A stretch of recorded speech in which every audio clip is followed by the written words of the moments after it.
works.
America decides. After months of debates, controversies, and campaigns, the future of the nation hangs in the balance. This is a moment we have all been waiting for. The stakes have never been higher, the energy never more intense, and the path forward never more uncertain. Tonight, we're bringing you live updates, in-depth analysis, and real-time reactions from coast to coast as results of the tens of millions of ballots come in. We'll break down the numbers, the key states, and what it all means for you, especially if you live here in Nebraska. From the economy, healthcare, and foreign policy, and social justice to the climate crisis, Tonight will shape it all. Yes.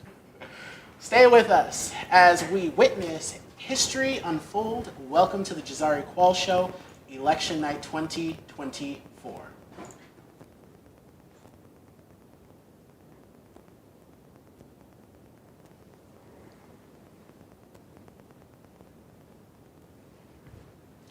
All right, so we got an incredible panel of guests that are going to be joining us tonight. We have journalists, pundits, and analysts ready to dissect the big moments and call out the big surprises and give you the truth behind the headlines. So buckle up, it's going to be a long night, and we're here for every second of it.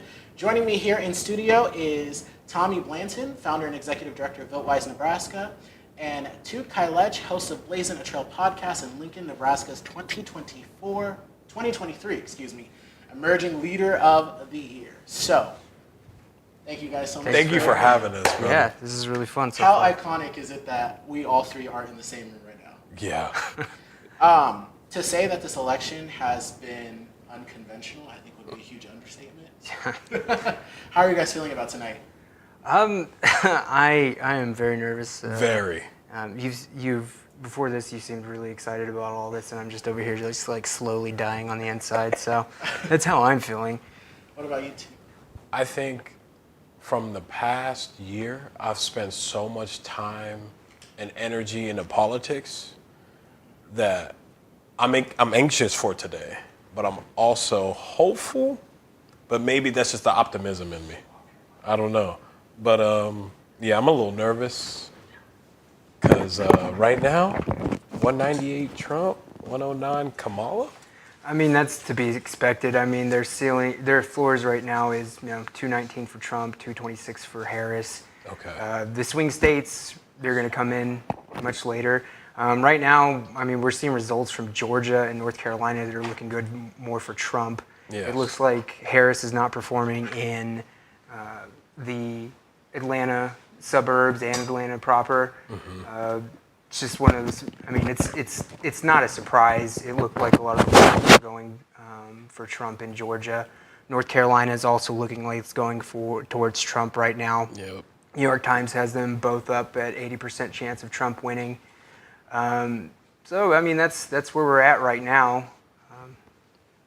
Would you say? I remember us talking before we went live. Yeah. Most of the urban votes will come later because there's more people. I think what would help us out, especially for viewers coming in, is everybody having an equal level of what's going on, an equal level of knowledge. Mm-hmm. Mm-hmm. So that's one thing that kind of popped out at me. What are other things that folks should know when they're looking at these presidential results when it comes to the Electoral College? Right. So what typically happens in every race is you see some kind of mirage. My fellow Democrats, and by the way, I'm a Democrat. I want full disclosure on that one, just to be out there. My fellow Democrats like to just call it the red mirage, but it's not always the red mirage. Sometimes it is the blue mirage. Sometimes those states do show mail-in ballots and early day ballots, which tend to favor Democrats. Sometimes they show those right away. Mm-hmm. So sometimes it is a blue mirage. Sometimes it is a red mirage. A red mirage. Well, they call it the blue shift because that's what it is. So it's like the same day ballots are the ones that usually are counted first, correct? And then it will look like the Republican candidate is ahead in the polls. And then once those early ballots are counted, then there looks like a blue shift. And that usually happens at a particular time of night. Okay. So if you guys remember during 2020 when Trump declared victory earlier on, then we went to that sleep. was kind of in the middle of the blue shift as that was happening because they started to see all those other ballots being counted and coming in. And those states that he was leading in started to look the other way. The other thing really quick, just about like polling and things like that, I feel like the polls have been a wild ride the entire election cycle. Mm-hmm. So Tommy, we have talked a lot about that. Can you share some what you think about the polls? There's kind of a lot of misconceptions about polls. The thing that people are missing is you have to factor in like the undecideds and also the people that refused. Sure. A good example is the Ann Seltzer poll that dropped from Iowa just the other day that was showing Harris at 47% and Trump at 44%. Fortunately, my the online liberals were doing cartwheels about this, but what they don't look at is that there were 3% undecided, 2% refused, and then there was a certain amount of percentage for RFK Jr., right? So, I mean, when it comes to a polling miss, there's like a huge misconception about what about a polling miss looks like. Even though Ann Seltzer had Harris at 47, Trump at 44, when you factor in all the other percentages, Trump could win 56 to 44 against Harris, and it would still not count as a polling miss just because of how margin of error works, how undecideds were in there and stuff like that. Believe it or not, there's this misconception that in 2016 there was a huge polling miss, and while it was really on their boundaries, it wasn't. It was within the margin of errors, the undecideds, that sort of thing. So tell us about this flooding zone. The flood zone? Okay, so there's kind of two interesting things that's going on that analysts have noted when it comes to the polls, and they're kind of being overblown. Flooding the zone, so what's happening is you're seeing like a lot of partisan affiliated pollsters that are just pushing out poll after poll after poll, and we know that they're for sure Republican aligned or they're Trump friendly, that sort of thing, and Democrats picked up on that and they kind of took it as, see, the polls are going to be completely wrong. But when you look at it, those polls are not actually giving Trump a huge lead. They're giving him 1% to 2% like a lot of the other polls.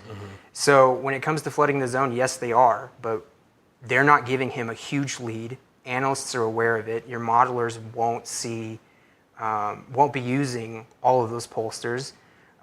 They will, the pollsters that they do use, they'll weight them accordingly. So, even though you are seeing quote unquote flooding the zone, it shouldn't have a huge impact on what the projections are. Do you want to go into herding? That's kind of an interesting one too. Yeah, go. Why don't you? So you can actually mathematically determine like where you're supposed to see a certain amount of polls in a race that is like perfectly tied, and you make that assumption because you want to account for the most competitive circumstances. So in a perfectly tied race, you can actually use something called binomial distribution to determine how many polls you're supposed to see within a tight margin. Binomial. Yeah, so we're supposed to. I am. That's a funny. I do have a math degree. I do nerd out about some of this stuff. But with binomial distribution, we're supposed to be seeing a certain pattern in random sampling. Okay. We're supposed to be seeing about 55% of polls fall within 2.5. Trump is up 2.5%. To Kamala is up 2.5%. Kamala. Sorry, I should just call her Madam Vice President. That was number one. Hopefully later. The Vice President, yeah. Full disclosure, hopefully later we'll call her President-elect Harris. But when it comes to herding, we can actually, we should expect 55% of the polls to be within this margin. Instead, we're seeing 78%, which is pretty notable. You don't see that many polls herding like that. So, I mean, it's safe to assume that about 23% of the pollsters are herding towards the 55%. But to put another way, 77% of pollsters aren't doing that. Yeah. Plus, it's pretty easy to spot. Analysts and modelers, they're accounting for that pretty easily. So in the end, the only conclusion you can really have is that this race, barring some huge undetectable data point, is tied. It's going to be very close. I know that a lot of people online are saying it's going to go one way or the other or something like that, and we are seeing some preliminary data that shows that women are breaking for Harris by a lot. Yeah. But still at this point, if anybody's preaching certainty, just remember certainty is more of an emotion than it is a fact. Well, there is the interesting poll that just came out of Iowa, and that was based on people who had actually voted, correct? No, the Ann Seltzer poll? No, it was a poll as in who you're going to vote for. Okay. Yeah. Oh, simple. Okay. Remember, Simple. Well, the one that was showing that she was leading in Iowa.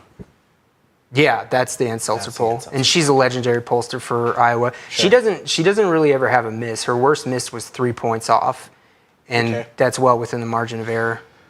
Well, just from all the other videos that I've been watching, just talking about polling. One, they are sampling people and asking them questions like who are you going to vote for, things like that, just polling questions, and people can not be honest on those. Oh, without a doubt. So that can also kind of skew the results, especially as well, if you can say you're going to vote for this person, support this person, but whether or not you are actually going to show up to the polls is a whole other thing. Yeah, for sure. And so, like you were saying with women, that was kind of a concern. You see all these other pundits talking on Twitter or X now, saying men need to show up and vote because there's this silent majority that's not as loud of women that are not as loud as the other side. Especially women over 65. That's what I saw.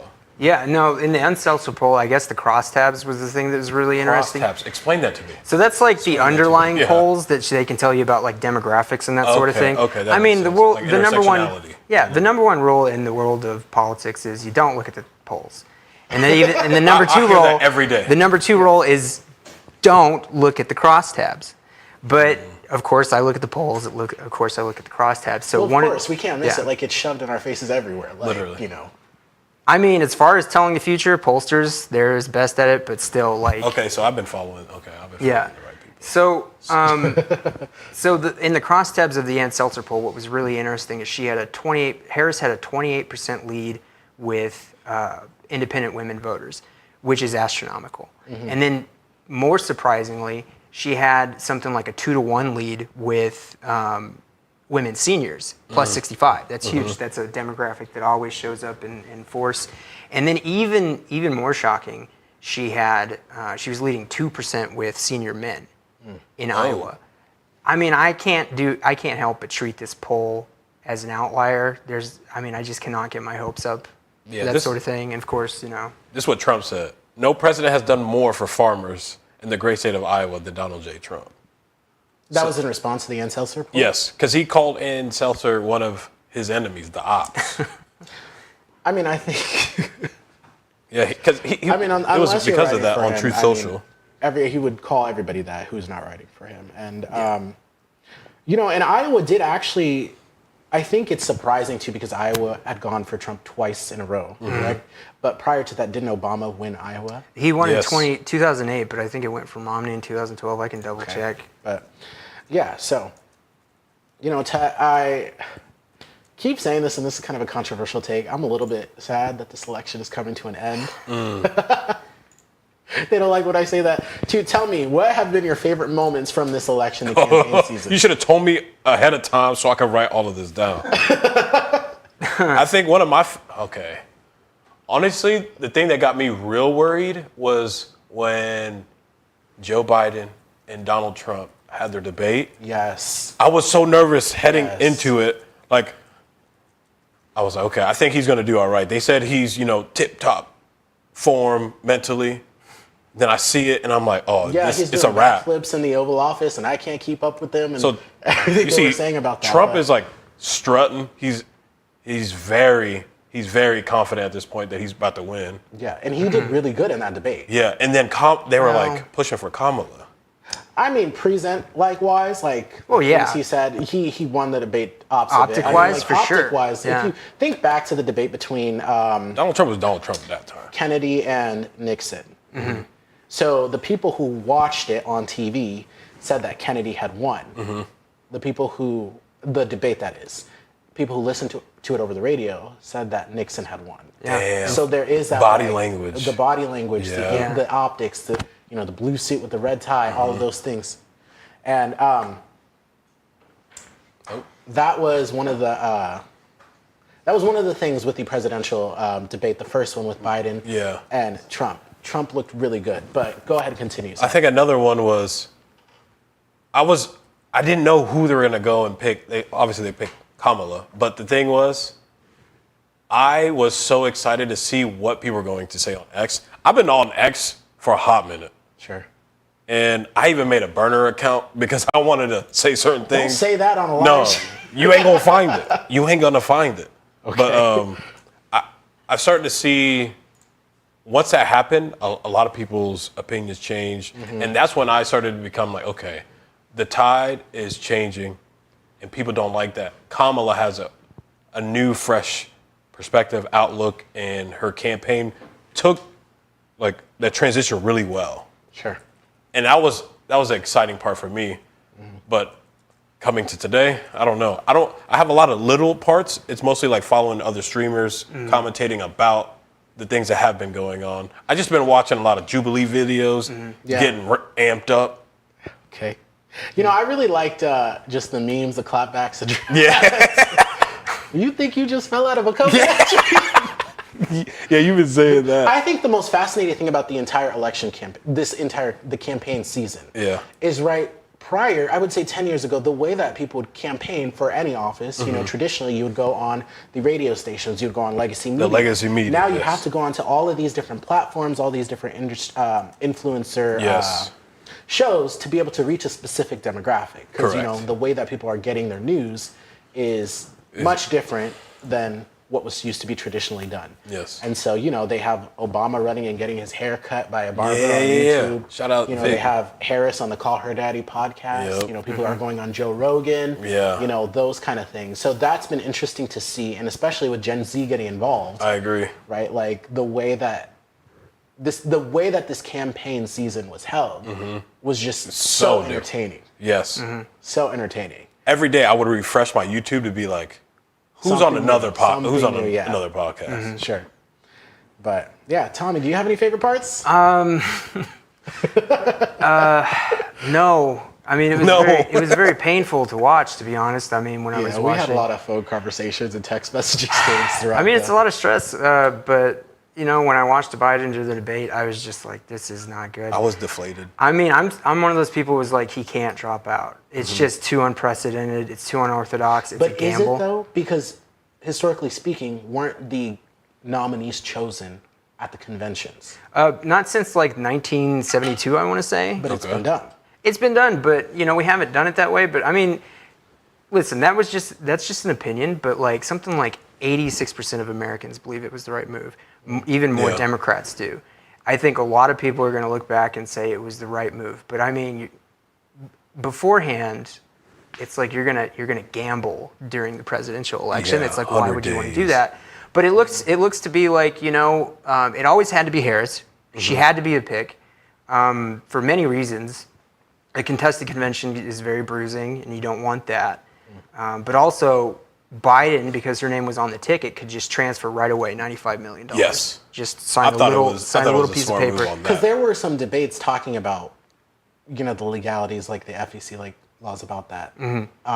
Obviously, you know, I would say like the money is obviously a huge thing that she was able to inherit. Yes. But they also had like a campaign built out that she also inherited. Exactly. She didn't have to Her name all was. the way from Her name was. scratch. Yeah, she had the infrastructure, but I also think that could be a bit of a disadvantage because she had to retain a lot of the Biden staff. And the staff, the lower staff's not so bad, but when it comes to the campaign leadership, that's kind of where it was a little questionable. Because, you know, some would say that it's probably not been a good ride for the Biden leadership, campaign leadership, but, you know, it's working out. I mean, she did the best she possibly could. You know, I mean, she brought excitement back. She did bring a lot of that. She's raised a ton of money. Real fast. $1 billion in 3 months. It's unheard of. That is insane. Yeah. Yeah, and you know, you could say that, you know, well, that first 100 million she already had, but still $900 million. Yeah. That's crazy. So she's just kind of turned it around. But do you want to kind of go through some of the races that have been called, or? Have we got like official ones that have been called? Yeah, no, there's a couple. I like to look at AP. AP is kind of the gold standard when it comes to this sort of thing. Like they got free subscription. No. Oh no, they do. Like you can just go to them now and you just look for some results. Right now, at 9:30 Central Standard Time, it looks like Trump's going to win Georgia. It looks like he's going to win North Carolina. However, it looks like Harris is where she needs to be in Pennsylvania right now, especially Philadelphia when it comes to the leads. So I mean, there's some like optimism there, but. I mean, I was hoping it would be an early night. North Carolina would go. Yeah. I mean, North Carolina is going to be able to get 98% of their votes in by midnight Eastern time, so not even 2 hours away. Oh, dang. So that's where we're at right now. Okay. All right. We're going to crunch the numbers real quick. We're going to take a brief break, and then we're going to come back with this election night discussion. Hopefully, we'll have a couple of more people joining us when we come back. But stay tuned. Do not go anywhere. We will be right back.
2022 Emerging Leader of the Year. So, a lot of people don't understand this, the way that Nebraska splits up their electoral votes. Correct. Just to throw in there, we are keeping an eye on the unicameral, and we only have one house here in Nebraska, which when I was a part of this investigation in Phoenix, I had to explain to them why I didn't have any photos of the members of the House during the floor debates. And I was like, well, because the House is the second. Yeah. The people are the second House. Yes. I was like, it's all the photos in the rotunda. But we are keeping an eye on the legislative races here in Nebraska, in addition to all the other ones that we are keeping an eye on. So the way Nebraska splits our votes are by electoral votes. And so we have a push that had made national headlines of the winner take all. Basically, the governor was trying to get state senators on board to switch the way Nebraska allocates our electoral votes from congressional districts and obviously the other two ones to just a whole winner take all, which would eliminate Nebraska's blue dot, the one that usually goes for Democrats. Yes. Because there was a lot of talk that we could possibly end up in a tie, and that could have been the tiebreaker. Yeah. And so there was a huge push by the governor here in Nebraska late in the game to try to get senators on board to switch to a winner-take-all method. Tommy, you followed that along. Yeah. So what they wanted was a tie. So the scenario that conservatives got really worried about was if Trump takes the Sun Belt states, but Vice President Harris takes the Great Lakes states, what happens is a 270 to 268 result. Yeah. And so what national conservatives were looking at Nebraska saying, that's the linchpin. We need to get that switch back to winner take all so we can have a 269 to 269 just in case. Yeah. And if it's a 269 to 269, the election goes to the House. What's different about that, it's not just, one congressperson, one vote. It's actually they vote as a delegation. So every state gets one vote. One vote, yeah. Right? So, Wyoming, there's only one congressperson, they get a vote. In California, they have 53 congresspeople, they only get one vote. Yeah. So it was most likely the House would pick Trump as president. And that's sure. that's the insurance that the National Republicans wanted. So that's why they scrambled quickly and they were like, how do we do it? And then late in the session, a Nebraska senator Mike McDonald. Mike McDonald, yes, who switched to the Republican Party. Because he was that deciding vote for the abortion restriction and the trans health care restriction that went into effect. The first part of this biennium that just ended this spring. Very confusing, but pretty much there were two sessions, a long session, short session, and there was the filibuster that was going on, and he broke with Democrats to vote for that. But you were saying, sorry, go ahead. Well, he voted for an abortion ban and then also a ban on trans health care, gender affirming care, and then that's in violation of most of the Nebraska Democratic Party platform. So there was an effort, better late than never, that censured Senator Mike McDonald. He's the first and only Nebraska Democrat to ever be censured by the state party. Dang. And then he also got slap on the wrist from the Douglas County Democrats. And so he was censured, and there was a lot of speculation that he might move to independent. What was completely a surprise was him going to a Republican. So when he switched to Republican, he gave the Republicans a supermajority on paper. On paper. So, yeah. That's true. And that's why there was that push for the winner take all, because when they came back, they were like, sense. so we have, Supermajority. all the votes we need to switch to winner take all. But he refused to do that. Probably because he had hopes of running for Omaha mayor, which, we'll talk about when that time comes. But yeah, that had drawn up a lot of support. And I believe even, former President Trump was calling state senators to press them on. Called State Senator Brewer. Yeah. Oh. State Senator Brewer had to explain to him it doesn't work like that. Yeah. Yeah. Ooh. It doesn't work like this, sir. Yeah. All right, so we have the presidential results. Right now, Vice President Harris is sitting at 112 electoral votes, and former President Donald Trump is currently at 204. The state of Florida did go to Donald Trump, and people were talking about how that was in play, but Florida was once a state that was much more, I don't want to say competitive, but It used to be, yeah. it used to be more competitive, but now it's much more of a reliable red state. It's flooded. And North Carolina looks like it is also headed for Trump is. Damn. Yeah, it's looking like Trump. 84% report. Oh god. Yeah. And he, a week or so ago, the Harris campaign pulled out of North Carolina because at first, earlier on in the election cycle, it was looking like that was for sure going to go for him, but they pulled out of it because it looked like the numbers just were not working there for Harris. But President Trump has already started saying that the Michigan ballots and all of those things, and that there are law enforcement out front. I need to see if I can find the Truth Social post, but I think he was focusing on Philadelphia and Pennsylvania. I thought he also was talking about Detroit. I mean, he's been claiming fraud for days now. Yep. So, Toot, you do a lot of interviews with local business owners, and economic issues have been one of the huge driving forces of people to the polls this election cycle. Yes. What have you heard from, the people that you have had on your podcast, or just, business owners that you are in step with? Way I can answer. I don't have anything super juicy to disperse, but I would say I think a lot of people have this same kind of themes that I've been hearing throughout the nation. Mm-hmm. They're scared about tariffs, possible tariffs that will happen if Trump was to be in office, how that would affect some of their buying power for some of their supplies for their businesses and whatnot. But when it comes to some of the people I've had on the podcast, it's more locally based. So there's not a lot of people that are shipping, like importing stuff from other countries and whatnot.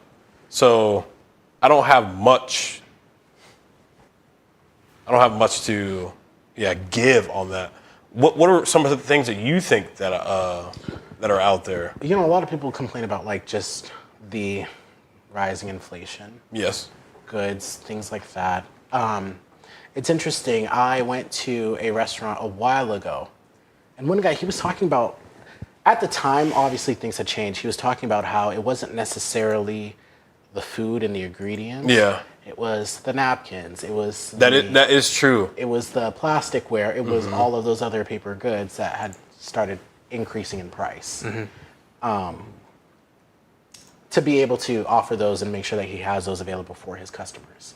And so, you have anything to add on that? well, I mean, I saw that was a huge talking point was inflation, but if we're going to be honest and we're looking at the conventional numbers, inflation is down to 2%. It's down. Yes. I'm not a fan of the conventional numbers, but it's the numbers that get talked back about the most in presidential elections. So if you're going to be fair, go check it out. According to the CPI, it's down to 2%. But that's one of the things about Harris's major pledges is the reason why we're still feeling a lot of the after effects. Yeah, we're still feeling a lot of things are expensive. It's because corporate profits are up, record highs and stuff, and it's most likely price gouging, not inflation. It's literally price gouging. And that's one of her biggest pledges is taking on price gouging. But wasn't there the argument of taking on price gouging? Is that equivalent to just price fixing then?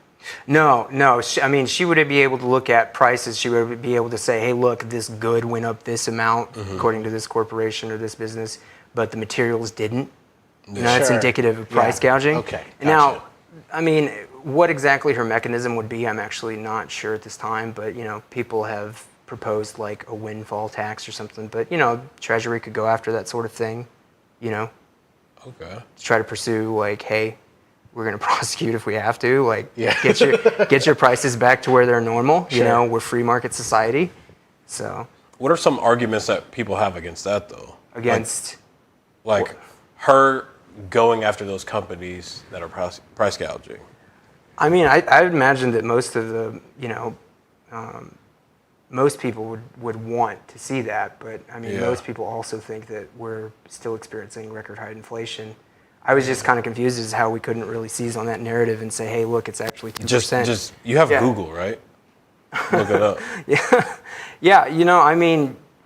A lot of our policies focused on, climate change, that sort of thing. But, most of this election hasn't been about specific policies, and I would argue that a few elections haven't been about specific policies. So some of it wasn't fleshed out, but if you did your research and stuff, you did see that there were certain proposals when it came to. Sure. Yeah. Housing is another big issue. Housing is another big issue. And, I think her campaign pledge was to, if she won, Yeah. which is interesting because J.D. Vance talked about this during the vice presidential debate as well. And that was in the recap video that I had made. He talked about federal lands being used, federal lands that are not being used for anything Not being that utilized. could be used to build more build housing. homes, okay. And so I actually looked up at an infographic, and I'll see if we'll find a way to get that on screen for you guys to kind of like circle back to it. But federal lands and what they're designated for or to, or what department, I guess is a better terminology. Yeah. So some might be like national parks or just like protected lands or XYZ. And so some of those lands are not in more heavily populated areas. Yeah. So for instance, Tim Walz was rebuttaling with, I don't know what federal lands are around like big metro areas Yeah, that's that true. we could expand on, right? So that's like the question of like, are there federal lands around Lincoln, Nebraska that we could like expand on, or Omaha or bigger Yeah. metropolitan areas that people would desire to be in? Yeah. But yeah, her pledge, if I remember correctly, was 50,000. No. Yeah. to build like 3 million new houses. Okay. Oh, yeah, that's different. Housing units, yeah. Yeah. Housing units, because like supply and demand. But then again, I mean, if you're driving around Lincoln or Omaha, you see those signs of like, we buy houses any condition. And Flatwater Free Press did a pretty good deep dive on like how out of state companies are buying up single family Bro, homes. We've been experiencing that big time at my job. Okay, go ahead. So shout out to my coworkers. They put in a lot of effort. We're doing a lot of in-ground work, grassroots work, to understand who owns the neighborhood. Sure. We're starting to see there's a lot of LLCs within an LLC, like capturing these homes. So yeah, you will see a lot of those We Buy Homes. How can you? It's hard because there's no legislation against that. So it's like, how do you go and attack that? Oh, this person has an LLC house here in Lincoln, but they don't live here. They have a buddy who they're using their address for. Well, and that one entity that I was talking about, I think they're called Blackstone. They became Or BlackRock. BlackRock. Yeah. Is that? So they're like the first or second. I think they're in like biggest- Chicago or yeah. something, or Illinois. I think it was Texas. I could look And it then up. I'm thinking about the wrong one. But there's one that has become like BlackRock Omaha's, like, is huge, like bro. BlackRock's third or buying up a fourth, lot of like, houses. They're buying largest, everything. yeah. Yeah. So What I've heard is they want people to not own many things in the future. They want to turn us into a nation of renters, for sure, yeah. They want to lease everything out, subscription. kind of Rent, yeah. Like, Yeah. you don't have to own the land. Subscription. Just pay a little bit. Yeah. You don't have to worry about those other things. But I'm like, okay, this is bad. Gotcha. Yeah. I hate to go to another break, but we do have a special guest that is going to be joining us in studio, so we're going to get him mic'd and set up really quick. We will be right back. Don't go anywhere. Bro, 11.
we are back and joined by two new people. Right here to my right is community activist Jason Whitmer. And to my left, your Lincoln Libertarian, Trevor Riley. Jason, I really wanted to have you on here to talk specifically about the not ballot initiative, excuse me. So the new law that was put in place, LB 20, that was to restore voting rights for people who had completed parole. W's. Straight W's on that. Hard W to get for some reason. I really want to know, because you guys had to, that went all the way up to the Supreme Court, and can you kind of share us a little bit about that law, how you got involved in that, and kind of what panned out from that? Because you guys were trying to get people registered for this election cycle, Really? which is what they should have been eligible for. Yeah. Really? Well, I'll say at first, we just trying to get people to right to vote. Yeah. Which should be something that for years we've been talking about protecting voting, and yet including more people seems to not be part of the agenda. Which is with LB 20. LB 20 is talking about individuals with felony convictions after they finish their sentence, which means incarceration, parole, probation, all that. And then when that ends, that's the end of the sentence. Yeah. Then there's a 2-year period that they say you have to wait before you get your right restored to vote. What's the longest that you have seen somebody on parole? Because that's based off of your sentence, right? That is based off your sentence. So a judge, sometimes you hear the rhetoric that like good time, which cuts time down. You get good time in parole, they'll be like, hey, this person's not serving their whole sentence. However, a judge has all that information. The judge is fully aware of what they're sentencing somebody to.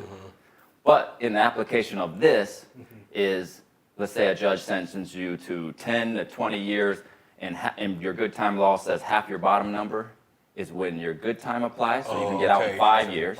But you can lose good time all the way up to the top. Damn. And then half your top number is when you're eligible for parole. And parole is a discretionary thing between the parole board and you and the department, whatever Depending decision. how So they don't have to give you parole. Gotcha. Yeah. But when they do give you parole, But that also depends on whatever your sentence, your depending on stipulations, what your situation or condition. Okay. yeah. So like in a 10 to 20 case, let's say I get parole right off the rip, 10 years, but I'll have 10 more years of parole. Or So it unless could that good be- time somehow changes. But And so yes. what you were saying, sorry to interrupt, the whole thing with you have to complete that whole 5 to 20, parole. Sorry. I messed up the numbers a little bit, but yes. So I'm talking so for instance, it could be 15 years before somebody gets their. It could be life. Yes. If somebody had a bottom number, so I messed the top number's your jam number, the bottom's your eligibility date, right?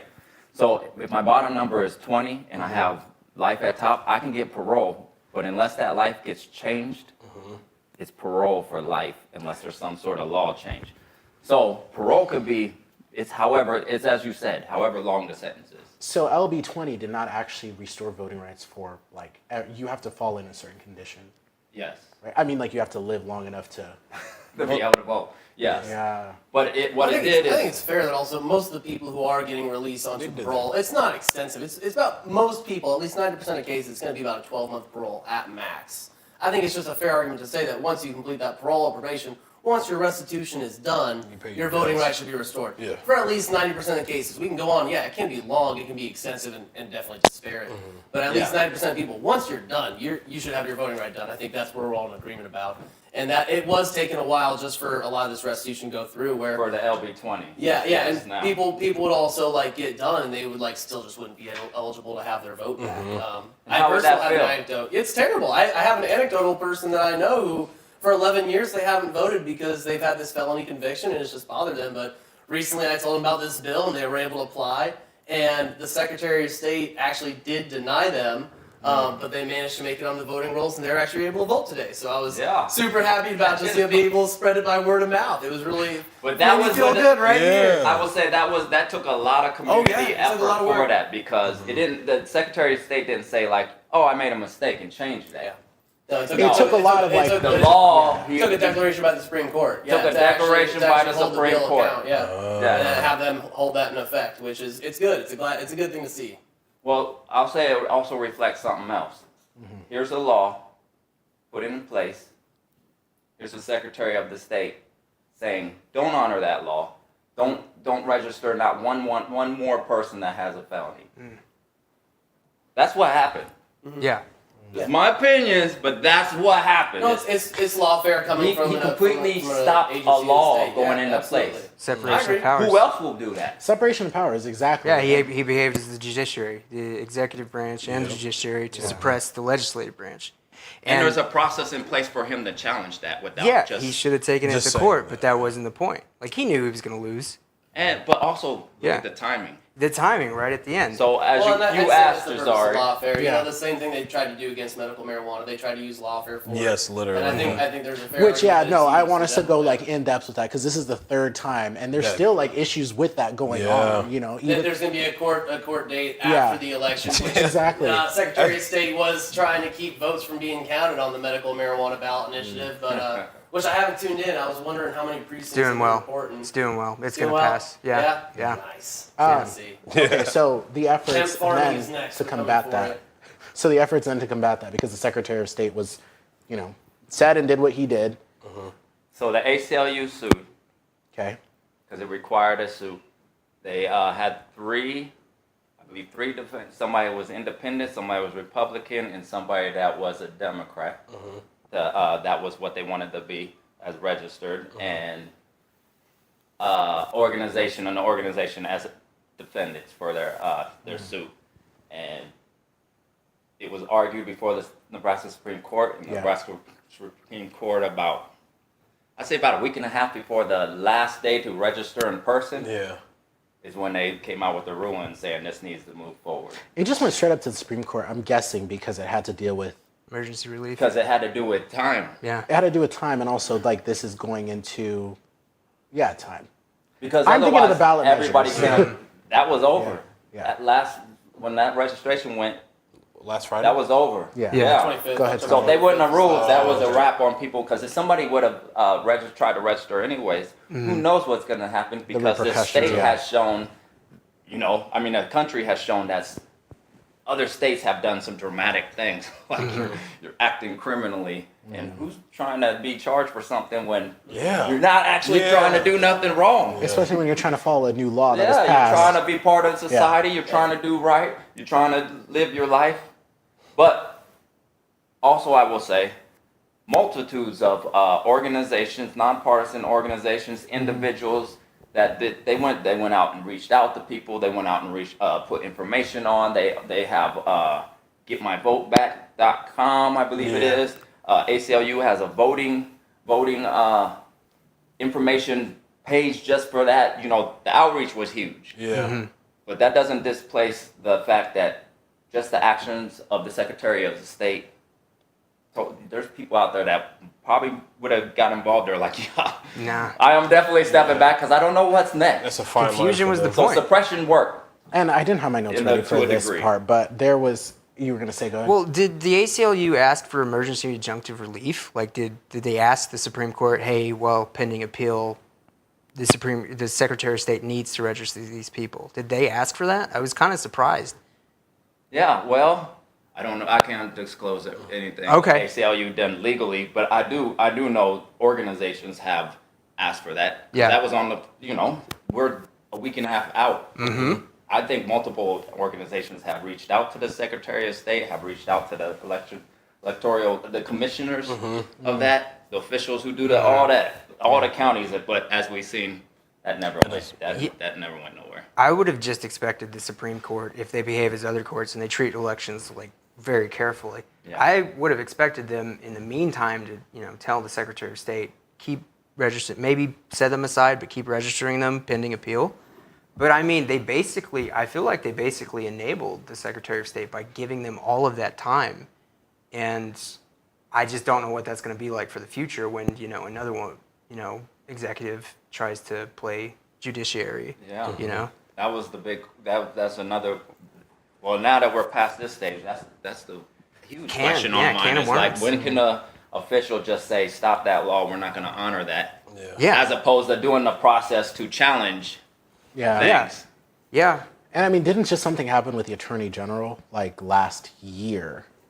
Like with this whole other issue, because the Attorney General was like giving out opinions on different things. I might not be remembering that completely correct. I'll have to like double check on all of that. But like, Yeah, I mean, he can give out opinions all he wants. He just can't enforce them. Yeah, you that's know? what I don't started remember this. last year, but it's just like for two executives to enforce a legal opinion, a non-binding legal opinion.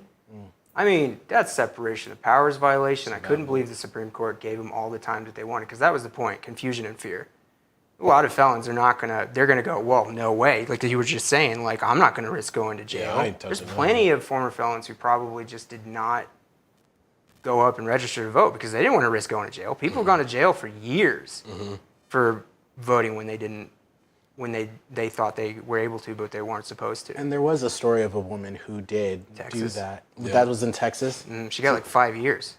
Yeah. One vote. Didn't. I'm really curious what the final voter turnout is going to be, because this is the first time I've ever actually had to wait in line when I went in to vote. Same. Seriously? Yeah. At this your is the- precinct? this- At my precinct, this is the first time I have ever had to wait in the line to vote. I'm a very consistent voter, so I mean, I'm surprised, and I mean, I will be interested in finding out just what the final voter turnout was, and you know, whether or not this did disenfranchise people. I'm just interested in what the actual effect was. You know, like I said, I'm very grateful that I was able to, at least by word of mouth, tell somebody, and they were able to get their registration in.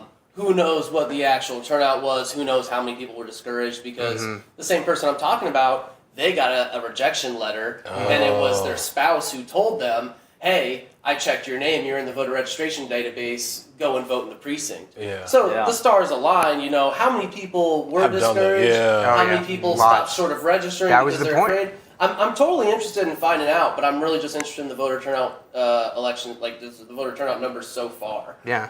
Just because, you know, normally we're lucky to even get 70% turnout. There's been bond issues where we've barely graced even 42. And I think if you can't get 55% of the electorate to turn out and vote on something, the result should be null and void because the majority of people didn't have an input on it. That's just, I do not agree with that. Belief. Get out and Yeah. vote. If you don't like it, get out and vote. Yeah, you no, I know. I mean, Hopefully I'm we just keep giving our my- rights I to vote. think we have a minimum. Everybody. Isn't it? 35% of electorate has to turn out for something. It might just be a constitutional amendment. I'm not sure. It's a real low standard to say that 35. 1/3 That's of the people democracy. have to turn up. Like, Democracy is not a spectator sport. Show up. You know what I'm saying? Show up. So, Jason, I do want to ask you about like this. So, the outreach, and I was at the press conference Yes. when everything went through, when the Supreme Court ruled in the ACLU's favor and whatever other organization, whoever was else a part of it. Kind of, what did that mean to you as far as like restoring voting rights? Because like you did get a little emotional during the press conference. Well, there's so part of the basis of what we've grown up to hear about America was it's a place of chances, second chances, and third chances, and people came from the bottom and rose to the top. People have done great wrongs and turned around and changed their life, and then we get told in reality with these laws and the way things are operated, it's like no. So, for instance, criminal charges that result in felony charges often come with limitations on when you can work. Yes. People just tell you no, but then they tell you you should be paying your bills and paying taxes when you can only work at somewhere that's paying the minimum of minimum wages. Yes.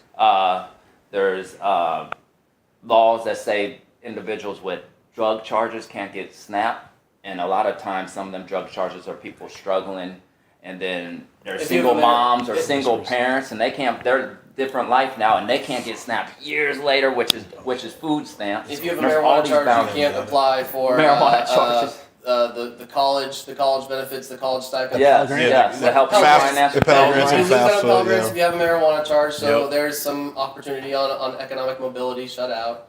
There's plenty of laws, and really just it's very easy to get a felony charge because all it takes is a few misdemeanors to charge stack, Yeah, to get and you're there. already at that level. Yeah. And this is part of the 3 strike law. It's part of all these federal laws that basically say that like, oh yeah, you have some marijuana that could have been part of it could have moved across state lines or something like that. You're Well, trying you're to violating sell it. you're violating A lot of times federal it's distributing, like yeah. marketing laws. And yeah, now we're gonna throw you in jail because you already have like 1 or 2 things, intent to distribute, over the amount. Like it's very easy to even hit that threshold. Yes. Yeah. In fact, there's plenty of Americans who are just commit a felony every other day just because they don't know about it.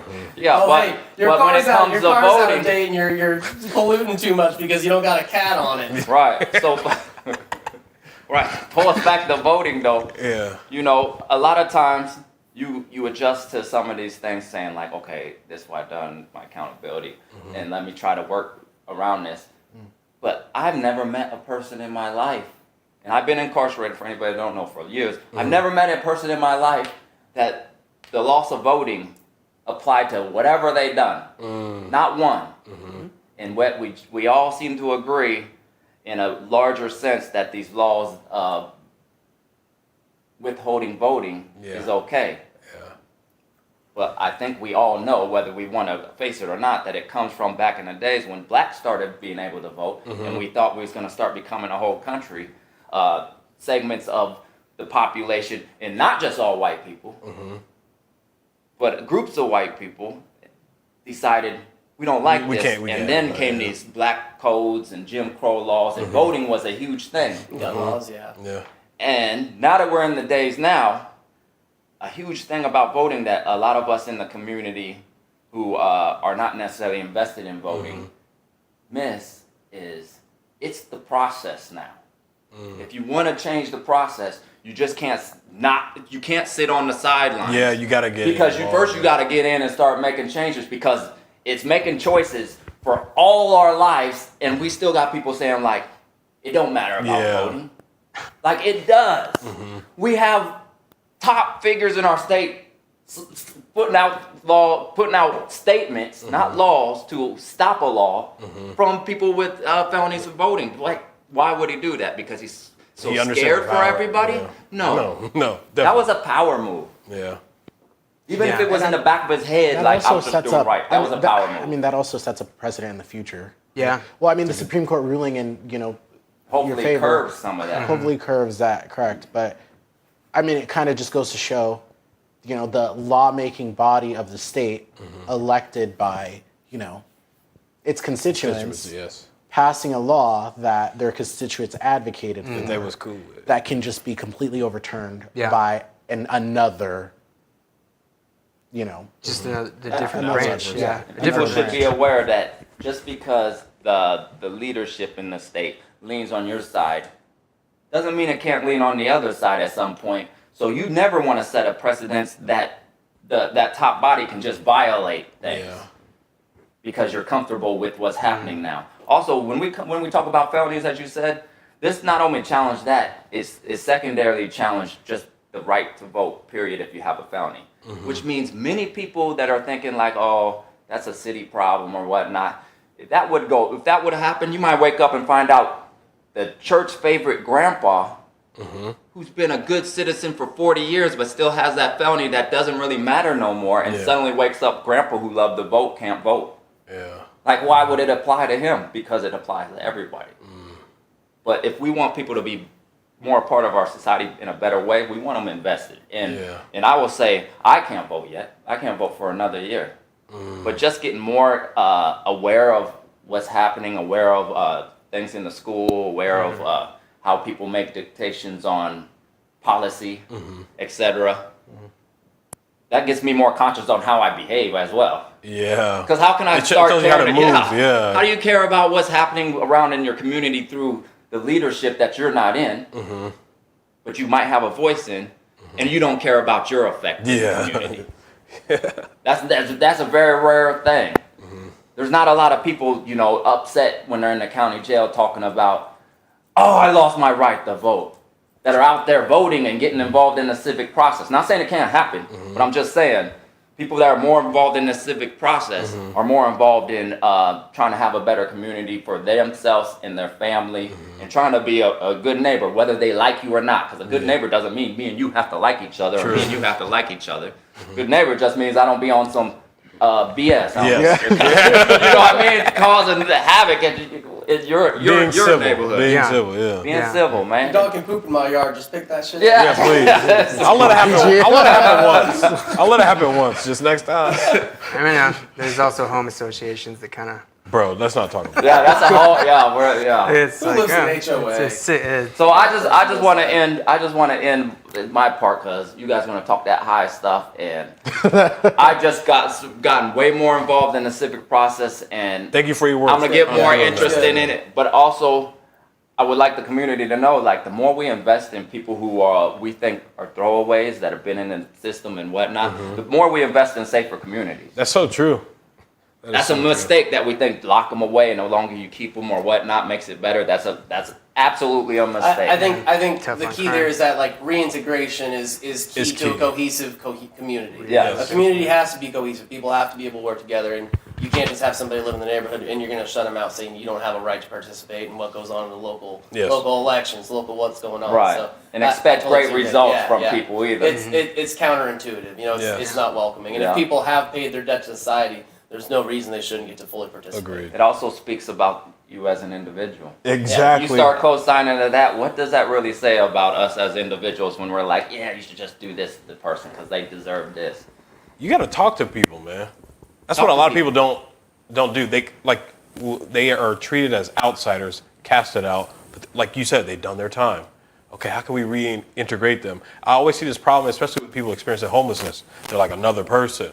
They're not part of us. But Yeah. I tell them, like, these people are also human. You should try and get to know them, kind of understand where they're at, how we can best help each other, whether it's creating mutual aid, finding other resources to help that person along their journey. Because they're also a part of our community as well. They might not be lucky enough to be in a home just like you are. Yeah. But we shouldn't be pushing out other humans just because they have a different lifestyle than we do. Right. You know? They were dealt different cards. So it's the same thing with folks that were at the wrong place at the wrong time, at times in their lives. We should accept those people, especially if they're willing to make those changes and be a part of the community. So they can then tell other folks and ripple out into the community for those same kind of folks that went down that journey. To the life coach. I'll be coming to all your sermons and I'll be voting for you one day, hopefully. Don't vote for me, vote for yourself. Vote for yourself. Oh my gosh! Just lay it on already. Emergency time, full reporting. Oh yeah, All right. yeah. Oh, Thank y'all for having me. I'm Yeah. about to bounce. Yes, thank you so much. Whoa, Jason, whoa, whoa, Lincoln, whoa, Nebraska whoa. community activist. Thank you so much for Thank joining. you. We're going to take a quick break, but when we come back, we're going to get an update on some of the key races that we have been following. 2:30. And the ballot measures that are currently on, or the ballot initiatives that are up for this election cycle. So, which camera am I? This one. Okay. All right. We will be right back. Don't go anywhere.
Okay, welcome back.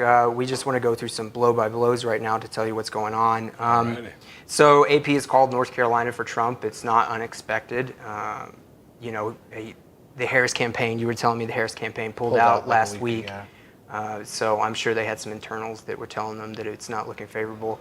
He's looking like he's going to win Georgia. There is some good news for, you know, Harris supporters. She's performing where she needs to in Michigan and Pennsylvania right now as the early numbers are coming in.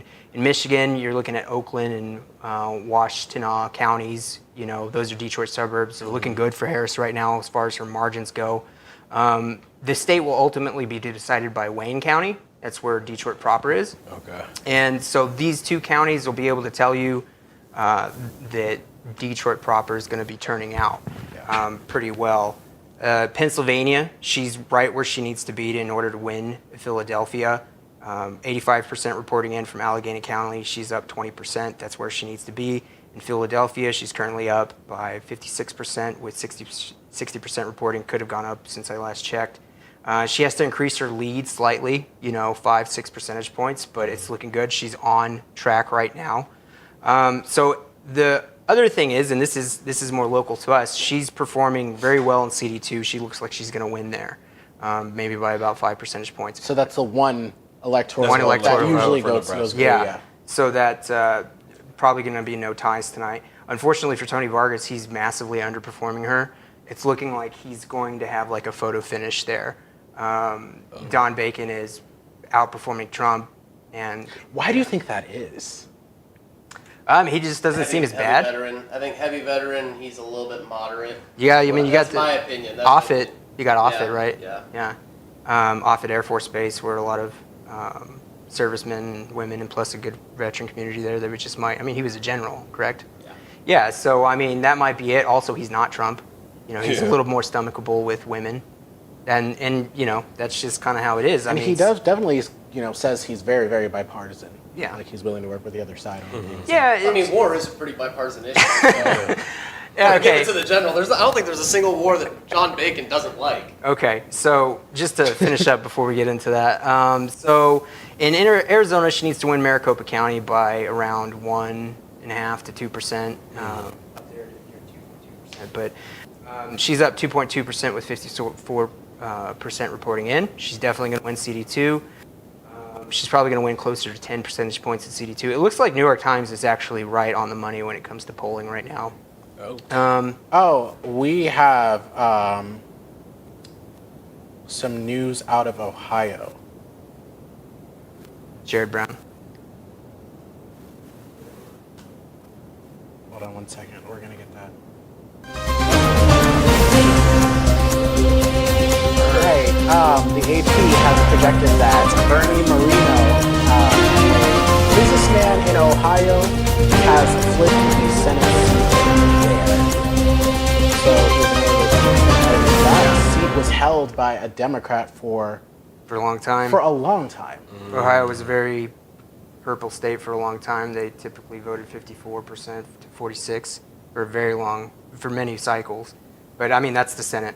It's over for Democrats holding on to the Senate. Oh, without a doubt. Oh yeah. Yeah, without a so the doubt. balance of power is definitely going to shift after this. Yeah.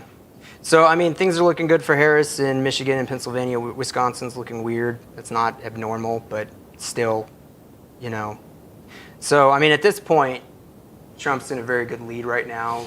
He should be, feeling pretty good, depending on how Wisconsin comes in. But that's where we're at right now. As far as the ballot initiatives, going through that, it looks like medical marijuana is definitely going to pass. What are your Paid thoughts sick on leave. that? Oh man, it has taken That's so a long. libertarian, brother. It has I'm taken telling so long. I mean, it's a step in the right direction, It is, but bro. I mean, libertarians do feel like it should be as simple as just going to your doctor or just walking into a store. If it was as simple as just going in and saying, "Hey, I'm 21." It's the same thing as drinking. Treat marijuana the same thing as alcohol. Sure. Kids shouldn't have access to it and shouldn't be doing dangerous things while high. We're Yes. gonna be one of the last states to do medical marijuana. I think there's only 2-3 other states. Yeah, But ideally with this program, so the way that this program was written as 2 statutes is that it should not be very highly regulated. It should not take very long for the legislature to basically throw the check mark across what the program needs to be And next season, we can start getting greenhouses up, and people can start producing medical marijuana, and dispensaries can get licensed to sell. Yeah. And it should be a very straightforward process with very little government regulation. The labs to test the marijuana are already here, or it's very simple to get the machinery in. Okay. Basically, just testing what's in your medical marijuana is very simple. And if you're a stoner who wants to grow it yourself, more power to you. Yeah. But it's finally here, and that's Yeah. just prohibition is like one of the last great fights that I think that millennials essentially have to take on. Mm-hmm.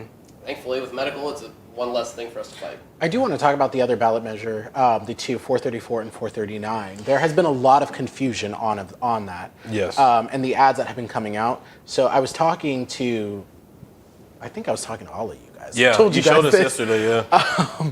So I was at Walmart and I was checking out to get like more gear for this stuff, and the asset protection guy, asked for a receipt, blah blah blah, and was like, "Oh, are you like a photographer or something?" I was like, "Oh, like I'm a photojournalist, and we're doing this Election Night Live coverage." And he was asking me about, and he's one of those conservatives that are voting for Trump and Osborne. Mm-hmm.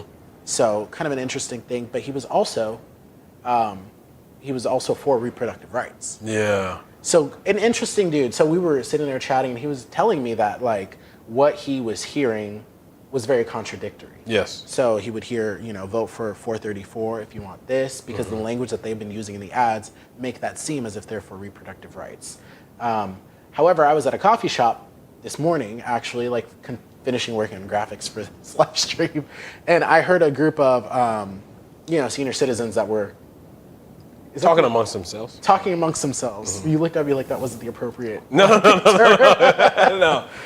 So like these, older folks that go to this coffee shop, I see them all the time because I Yeah. go to the same one that's by my house, and they were talking about this.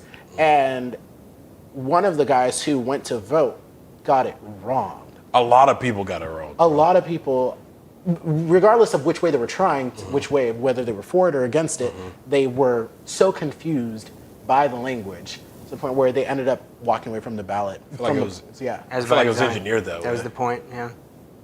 Yep. Call it protect women and And then you see children. Nebraska softball girls having commercials. Vote for 434. Sponsored by a candidate. Yeah. It's always these I was candidates. But it's not commercials even a sponsored by candidate running. That wasn't even Yeah. a regent that was running, right? That's a pass-through money thing. Yeah, I think it was probably a previous campaign fund or something. I'm Yeah, not really previous sure. I'm campaign not really funds, sure. yeah. Pass-through. There's little loopholes and stuff. Like that. Yeah. So part of me is kind of just like, huh. So and I think what's so interesting about this is I think we're the only state right now for this election cycle that has two competing ballot measures for abortion at the same time. I didn't know that either. Yeah, so I think it's on the ballot in several other states, but we're the only one that has two different ones. Okay.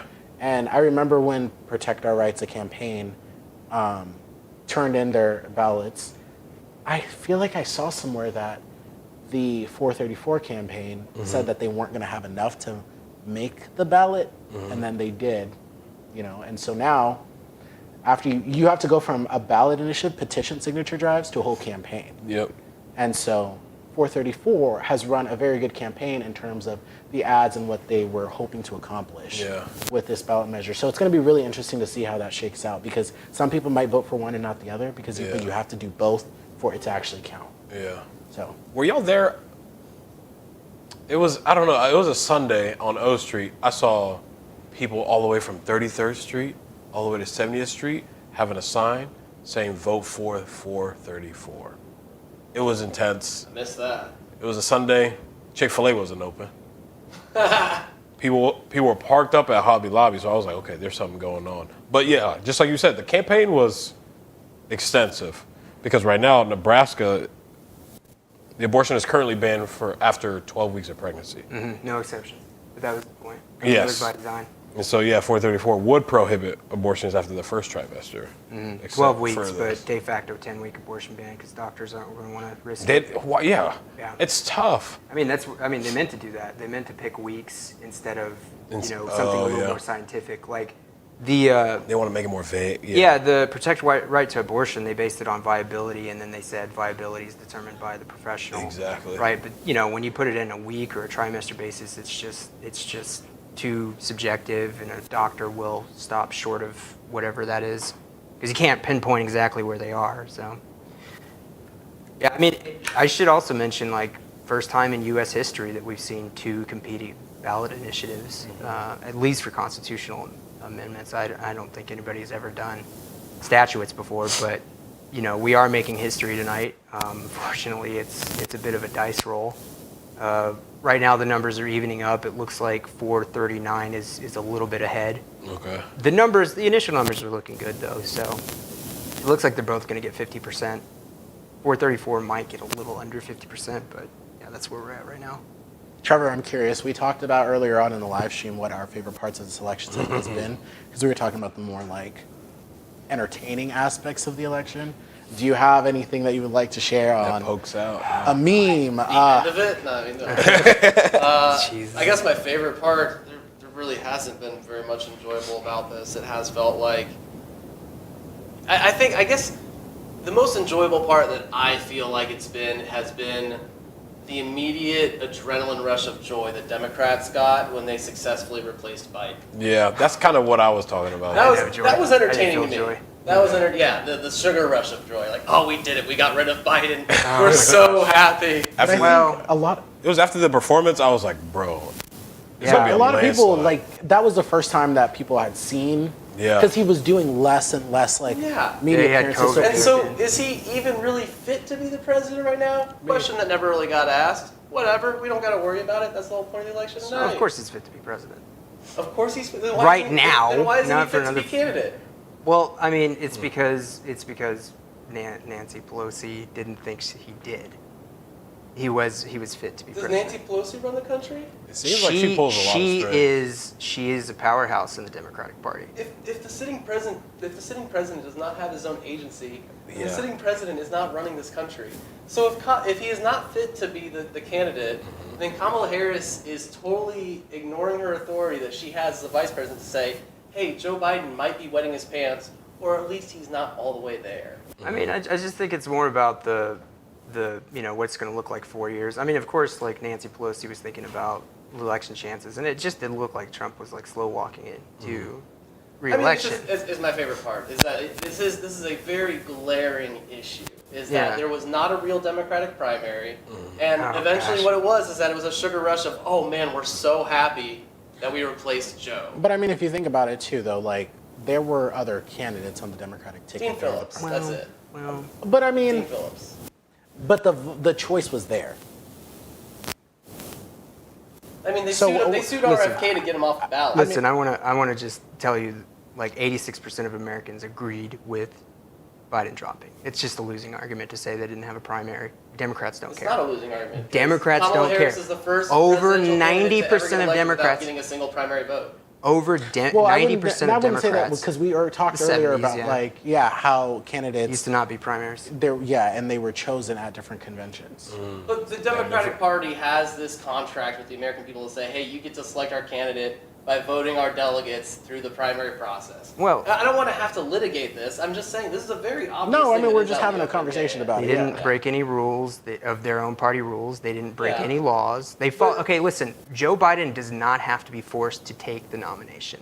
And when somebody declines a nomination, for whatever reason, you go to your parliamentary authority, something libertarians need to learn a little bit about. I watched the national convention, and it was pretty chaotic. But when you don't have a nominee, somebody declines it, you go and you look at your parliamentary authority, and they follow their rules. They followed the rules. 86% of Americans believed it was the right move. Over 90% of Democrats do.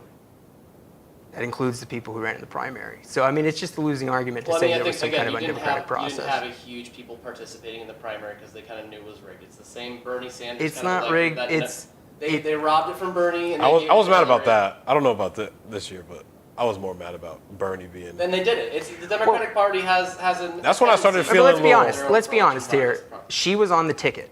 She did get votes. Okay, she's the natural number 2. She's the vice president. She's supposed to fill in when the president. It's just a non-point. It's just a waste of time. It's definitely not a non-point. It is a waste of definitely time. not a If non-point. over 90% of Democrats believe it was the right move, over 85% of Americans believe it's the right move. 90% of They Democrats violated. will tell you vote blue no matter They who. violated no laws. They didn't even violate their parliamentary authority, their rules, their bylaws. It's not going to be the thing that decides this election, and it just, yeah. I'm just commenting. There's this huge. I don't need to relive America! it. I'm saying, I don't need to relive it. Well, then why'd you bring it up? Well, because I was saying that's the entertaining part. And He did say that was that. He did say that was what you can he. say the goalpost was here and it's now over here. But 90% of Democrats I understand it. who participated in the election that was obviously rigged, where we cooed our own president. Oh. Okay, but it's, I mean that kind of rhetoric when people start to say that is. A soft coup, you can still have. It's a soft coup. it's not because they It's followed their usurping rules. the presidential They authority. followed By their Replacing him with rules. somebody So, just I mean, through what the if- electoral process what if- and not by the actual delegates. So what if he just? And Nancy Pelosi still said they had an open primary. That's not an open primary. I don't remember her You saying reassign that. the delegates and you say, hey, we're going to have I don't somebody up remember on her the board. saying that. But I mean, what if he just said? That's still, you can argue about how the libertarian process went. We still had our delegates nominate our presidential candidate. I'm That was just a very saying transparent it was a very process. chaotic convention, and the chair of the convention was following procedure because nobody knew The what chair did a procedure. terrible job. I will agree. The chair did not a good job of. She litigating the actually followed the rules. It was the members who didn't understand parliamentary procedure. Everybody just thinks that Robert's rules is But a again, the tyranny. point that we're making is still the election of the president, and the delegates still nominated. We went down the board. Chase Oliver was the candidate. And he Fine. was the one who was on the ballot. But Fine. We had those candidates up, and that was a much more above board process Still- than how the still- delegates just coalesced around Kual. It's pretty rich that you would say, oh, we followed the rules and everything like that. But they followed the rules too. You can decline a nomination, and I'm not surprised you don't understand how it works. I No, watched I your do know how it- convention. I do know I how it watched your works. national convention. Democrats say, hey, we have a primary, and we award delegates based on the state turnout. Libertarians say we privately control our election. No matter how the vote of the state goes, we award delegates based on our own convention. That is always how the Libertarian Party has Yeah, been. you have your rules. The Democrats have their own rules. You participate in the primary, you get your delegates, those delegates represent your convention. The delegates don't just go to the vice president because the president steps They down. can decide when you decline a nomination and your candidate does not accept the nomination, says they won't accept the nomination, then they're free to decide who to vote They can decide for. it's not democratic. They can decide. Yes, it it's is. much They more followed their own party-controlled. rules. They followed the laws. They did what you're supposed to do in these Yeah, situations. They litigated out of it, sure. But They followed rules. They didn't break any laws. 90% of Democrats are okay with it. Why? You say you're not going to. Democrats were okay with voting for a man who's not mentally competent. to You be say president. you say that you're not trying to relitigate it, but I mean you are litigating it. You are. Because I'm answering the question of my entertaining part, and I think I have some pretty solid points to why that is entertaining. I'm not surprised you think you have solid points. So we are where we are. It's election night. America's gonna decide. Yeah. Okay. Oh, he knows I love my. I No, love no. it. I'd rather- Wait, Handed listen. by fiat, modern monetary. Do y'all know handed each by other? fiat. I will. Y'all know we each talked, other? We talked before, yeah. I will Okay, give it cool. to you. I'd rather have a beer with a libertarian than most Democrats. But that's how it's supposed to be in your own party. You know what I mean? I got you. You know what it's supposed to be? Go ahead. Okay, all right. So we have a little bit of updates right now. Kamala Harris is sitting at 205 with Donald Trump at 230. We're still waiting on other key votes, but it looks like you said, he will win North Carolina. We're still keeping an eye on the legislative races here in Nebraska because that will determine whether or not, even though our unicameral is officially nonpartisan, that will determine whether or not the Republicans will walk away with the supermajority. Yeah, that's what's on and seats will flip. Yeah. So that is what we are still currently looking out for. Comment your questions. I guess this is a good time to talk about our call-in studio. Things just didn't pan out how they would, so comment your questions. We will get to them. Other than that, so like you were saying, Democrats, unless Osborne does pull it off. Doesn't look like it. Doesn't look like the numbers are there. Not looking. No, I mean, like most of the counties that were out last time I checked, and it could have changed, but most of the counties that were out were all the deep red rural counties. Now, of course, numbers, but it didn't look like he was running ahead of where he needed to be in the beginning. The mail-in ballots are going to favor him. Even the early in-person voting is going to probably be a little bit to his advantage, not much, but he's just not there. It's not going to work out. I'm pretty certain at this point that the Republicans will take the Senate. It's just one of those things. This is going to be the toughest cycle for Democrats for actually a while. So Yeah, How often did y'all see an ad with Dan Ellsworth? pretty often. God. Yeah. I think My wife got sick of the commercials because she watches so much more streaming than I do. Yes, She bro. got sick of that. I watch YouTube every day. 4 out of the 10 times, it's a Dan Okay, Ellsworth. all right. I'm going to pause this really quick because we do have breaking news out of Texas. A race was just called. Oh, damn. Yeah. Ted Cruz wins re-election. Republican Ted Cruz of Texas. He got to the Senate in 2013. It was during a special election, if I'm I not was going to say, mistaken. that's got to be a 2013 dated picture. So, Goodness gracious. so Ted Cruz will retain his seat in the U.S. Senate. He faced a pretty formidable challenger in the looking at the final votes, we're currently not final. Excuse me. We're at 77% of the vote with Cruz at around 5.2 million, with Allred at 4.2 million. So he's about a million votes ahead. Golly. Sorry. Libertarian's not even swinging the difference there. So, No. Good No, on, hey, I good on mean- him. He's I'll just say, as a Democrat, like, they always overhype Texas. They're always thinking Texas is gonna go blue. Texas And is it's gonna stay red, And you bro. know, they're always inevitably this like poll that says it's competitive. Oh, it's competitive, and unfortunately, they divert so many funds to it, and then it just never pans out. Like, I'm sorry, but they overhyped a lot of races. I mean, we've overhyped some of our races here in Nebraska too. I mean, and that's worth mentioning. But I'm not surprised Texas went the way it was. I mean, I honestly thought that. Ted Cruz was pretty panicked on his challenger, Colin Yeah. Allred. He was having to raise substantial amounts of money during the campaign. But a lot of people in Texas, from what I gathered online, and it's important for everybody. Online is not real life, so the things that people say Go touch online grass. is not Go touch grass. completely real. The online but liberals. talking about how the whole Cancun cruise incident, how he yeah. helped his state during a crisis, and a lot of people in Texas felt that he was not there for them when they needed him most. Their representative to help in his capacity, in the times that it matters the most. But they chose to reelect Ted Cruz to the United States Senate, so he will retain his seat for another 6 years. And so we're still currently looking at the balance of power. The Senate is 41-50 with Republicans. The House is at 170, 123 with Republicans also currently in the lead, as per the AP election results coming in. So, yeah, what are your thoughts on Cruz? that specific incident. I do usually hold governors and other people who are have contact with the National Guard. Yeah, you're supposed to be directing FEMA assistance. If there's some vote up and you can get some aid attached to it, yeah, you should be doing some work to try to make sure that you can get some aid relief attached if FEMA's lacking or something like that.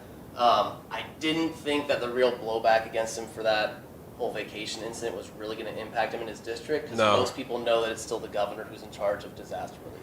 I think it was one of those things where he kind of got got caught. over-attacked for Yes. something that he can't really But do much even about. just I understand. But even aside from just that, the border bill Yeah. that he voted against, and that's something that he has been very, very vocal about. He's a senator of the largest border state. I believe that And- the border bill did do a lot to facilitate additional amnesty claims, is what I believe the complaint against it was. And I'm not sure. But about that bill this. was I'm just- drafted by a conservative Republican from Oklahoma. Which one? The border bill that they Yeah, just no. killed. Yeah. Which Republican? Which Republican? Oh, oh. Liz Cheney's Was it still a a senator? Republican. I don't agree Was it with her I much, thought it was a though. Congress He was a person. senator. I was a senator? Yeah. Okay. Yeah, it's pretty much, Republicans got pretty much what they wanted because the Did I say Democrats really Ohio wanted or there. Oklahoma? It's Oklahoma. I think it would be, that sounds right, Oklahoma. Oh, But yeah. did I say Ohio? Excuse me. No, you said James Oklahoma. Langford Yeah. is who it was. The last polls have closed. He's not a Well, very... and my complaint with most legislation is it does try to do too much in omnibus packages. I've been a proponent of single issue legislation Look for it a up. long time. So There you go. I think that's I think what I the was looking at. complaint of facilitating amnesty claims and just increasing people coming in whole cloth, I think that was the issue. I can't say for certain, but if that was his issue, that's why they shut it down. There were also reports that, former President Trump was pressuring senators and Congress members, or members of the House to Oh, he vote definitely against killed it, yeah. to, Like Mitch McConnell. not give the Democrats a win. I think hold accountable to every Republican that was in office, and Donald Trump wasn't. So I think that's What? that Donald Trump wasn't in office. He controls that party like a tight fist. It doesn't matter if he's in office. He's such You don't a... think they're gonna listen? Oh, they're definitely going to listen. Sure, they're influential, but I think you still need to hold the senators who voted no or whatever, hold them accountable for it. So Sure, if Senator Ted Cruz's district is looking at that bill and they're listening to him and again, I don't know what his complaints were, but if that was his complaint, is that they're just trying to increase amnesty claims and not actually address any of the root causes that Republicans are talking about. If that's what the district listened to him on, then that's the result, I guess. Yeah, I mean, and I'm only steel manning what I'm trying to give him the benefit of the doubt, Sure. really. Yeah. So. I mean, you have me at a disadvantage. I didn't look into the bill because, I mean, I And got that's the this. issue with these omnibus I got packages. the sense that Yeah, they're like hundreds of pages. Democrats long, yeah. and pro-immigration activists believed it was really harsh. I think the Democrats were looking for a win on immigration, and I think they gave a lot to Republicans. That's just the general feeling I got, but I don't know about And specifics. so is the question that Democrats should have moderated? Maybe they shouldn't have pushed through. Maybe it was the amnesty claims. Maybe it was they didn't want to give up some border wall and they were hardlining that. I don't know, but you really have to go into what the actual claim was. Just blaming Donald Trump for it. If he wins tonight, I am going to be exhausted if I have to litigate this. As a libertarian, I have plenty of valid complaints about Donald Trump. None of them are what gets brought up. It's always some really stupid stuff that I have to hear out and then deal with that as opposed to the valid complaint about what the federal government shouldn't be doing. I mean, I think that they made a lot fewer mistakes. I think Harris was correct in not making it about her race or gender. That was her really campaign smart. strategy was definitely unique. I mean, it was very different from Hillary Clinton's. Yeah. Running and putting out like, oh, I'm going to be the first female and this and that. Kamala Harris has not really spoken about that at all. Everybody around her has. She's spoken about growing up in a middle-class family. But she's not saying that, like, she's not using her gender as a talking point. Was she not? No, I think that thank God we've moved away from identity politics because I hate identitarian movements.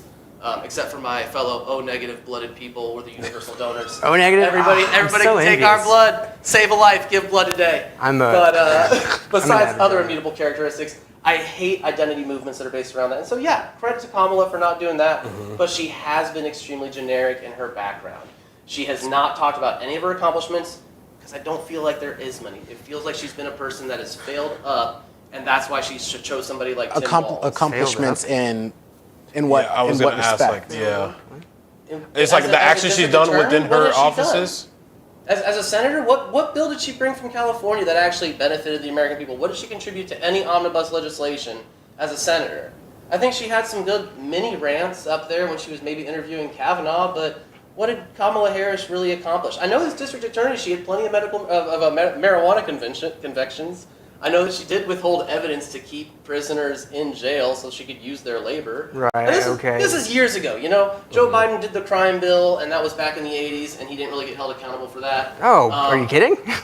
I mean, I try to hit him He as much told as I him can. I wasn't black if I didn't vote. I try to hit him as much Again, as I can. I can only go off of what I see from the corporate media. Sure. The corporate media really didn't hit him for it. He really didn't have to face any fire for his role in that. Well, no, and I despite think it being kind of an issue back in 2020. I think folks from the Black and Latino communities, they're very aware of the crime bill. But I feel like some of my fellow Democrats don't think about that he authored the crime bill. Bill Clinton was the one who passed it. I mean, I have a lot of my critiques for my own party. Like, some of the policies from the 90s from the Democrats were just really harsh. And it was, it was a pivot. It was a change in how things were going. They were getting their butts kicked in elections, but also in raising money. And at the time, it's like, it's a damned if you do, damned if you don't. Republicans are taking all that money. You got it too. And I don't know. I could go on about why I don't like Bill Clinton. In the 2000s, after you see the 90s where the Democrats raised on crime, and in the 2000s we have 9/11, and Republicans for the next 10, 20 years are like the war party. We're going to persecute Al Qaeda to the ends of the earth. We're going to hunt the Taliban, and anybody who is even a remote sect of the Taliban, we are going to go off in all these other countries and engage in war for the next 20 years. So the Republicans fundraise and they use this patriotism stuff, and we just have more bad government as a result of it. We have the AUMF, which is still in effect, and we have all these wars around the country, which at least Donald Trump, when he went on Joe Rogan, he did commit to ending the war in Ukraine, which I think is a good thing. That, of all the reasons I don't like Donald Trump, him saying that he does want to negotiate and end the war, which is something that Biden, and to an extent Kamala, has had the opportunity to do, hell yeah, I'll vote for Trump to end the war in Ukraine. We should pause to note that Deb Fischer has pulled ahead of Dan Osborne for the first time, 69% of the vote in. The thing is Douglas County has 95% of their votes in, Sarpy is at 73. Lancaster's at 76. I mean, he's he did a good race. What typically happens in a lot of these races is you have these scares at the end. And what typically happens is the endangered incumbent makes a plea for more money. Money comes in, it tightens up the race. That's probably what happened in Cruz's race. It's probably what happened here. That's just, that's a roadmap for Democrats in the future. I mean, the Utah Democrats, they actually, in their midterm elections, they declined to make nomination, or at least they did in the last Senate race. And maybe that's something that the Nebraska Democrats need to, if they really want to win elections, it's something they might consider. He's a great example of that, but unfortunately, I just see his numbers they're going to keep going lower and lower. At least his vote share. Yeah. I mean, most of the counties that aren't even reporting are deep red counties. I know they're not a lot of population, but he's not going to be able to make up. Especially in those areas. Yeah, and like in some of these rural counties, he's winning by 70, 80%. And that's a problem that Democrats always have, is like they just cannot reach the rural vote. And it's like, I get it. I understand. Unfortunately, policy shifts kind of just sort of drop making inroads to them. But yeah, it doesn't look like Dana Osborne's going to win. It's kind of like one of those things that commonly happens. It looks like there's going to be something interesting, and then only for last minute dump of money, and then so unfortunate for him, but he ran a great race, and he's going to massively overperform repeat Ricketts. So So should we call it? Oh, I wouldn't. I wouldn't either. I mean, I would have to look at you don't want to call anything until you have the basic math. I would just piggyback off of AP. I mean, they're the gold standard. I mean, I can't believe New York Times called the race. I couldn't believe, New York Times called the Senator Ted Cruz so early in the night, but because Dallas County didn't even have 50% of their votes out, I was just like, oh, okay, New York Times, but they got somebody. All right, Initiative 434 looks like it's at currently 51.9%, and against 67 through 63%. Yeah, we're at 63% Yes, reporting, and they're currently at 48.1% against. So that is the initiative that would keep in place Nebraska's the 12-week abortion the ban. 12-week abortion the 12-week restriction. But this one added in exceptions. Yes. I mean, Nebraska kind of has this weird kind of bipolar thing. I mean, they sometimes vote on very progressive statutes and constitutional amendments, but then they vote very conservative on other things as well. But Well, I mean, okay, so 63% still of the vote in Initiative 439, which would reinstate the Roe standard, is at 52.3%. So I mean, if both of them pass with 4, it'll just cancel out, correct? What would that look like? Can you repeat the question? Sorry. So if both of them pass, what does that look like? So the one with the most 4 votes, this is laid out in our Constitution, but the one with the most 4 votes is the one that's implemented. The margins are getting pretty close right now, but it looks like 439, even though they're both at 52%, at least from what I'm looking at. It does look like 439 does have the edge in the end, but I mean, there's still 40% to go. I think it's looking at where the votes are coming and where they're still going for them. But, that's going to be, a lot of double yes voters, Yes. And then probably I know there was a lot of that. Probably plenty of double no voters. But, we're going to pass medical marijuana with flying colors. It looks Paid like sick? Yeah, paid sick leave is going to pass with flying colors. Very progressive ballot Thoughts on measures the there. paid sick leave? I'm free market, man. I think that businesses should be able to offer benefits, but the reason we don't have good health insurance is because it's nationally mandated and regulated and written all by the American Medical Association, but different subject. Yeah. Free market. I'm a free market type man. I think that businesses work better when they're able to offer benefits. I think that people's dollars should be valued a lot more, so they're able to just take a day off. But I think it's trying to cover up a different symptom with a Band-Aid is what I feel like. Another initiative that we need to look into, I want us to take a little bit of a break and then come back, and we're going to talk about the referendum or no? the school voucher. Yeah, 435. Yeah, we have not spoken about that at all. Yeah. Oh, it looks like its numbers are looking great. They're at 58% with 62% in, so they're outrunning right to abortion. They're right in there. Close to 60%. Their numbers are looking great there. So Okay. it looks like it's going to be a All repeal. right. Yeah, we're going to look a little bit about the other. We're going to look a little into the other numbers. We're going to take like a little few minutes. Bathroom. We're going to take a short break and we're going to come back. Sorry, I'm getting tired.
are back with tonight's special edition of the Jazari Kual Show, broadcasting election 2024. We have some breaking news that just came in a little bit ago. So Kamala Harris has lost North Carolina to Donald Trump. However, she did win Nebraska's 2nd congressional district. And Senator Tony Vargas, who is running for the Nebraska's 2nd congressional district, is having a paper-thin lead against Bacon right now. However, Republicans will control the United States Senate starting in January.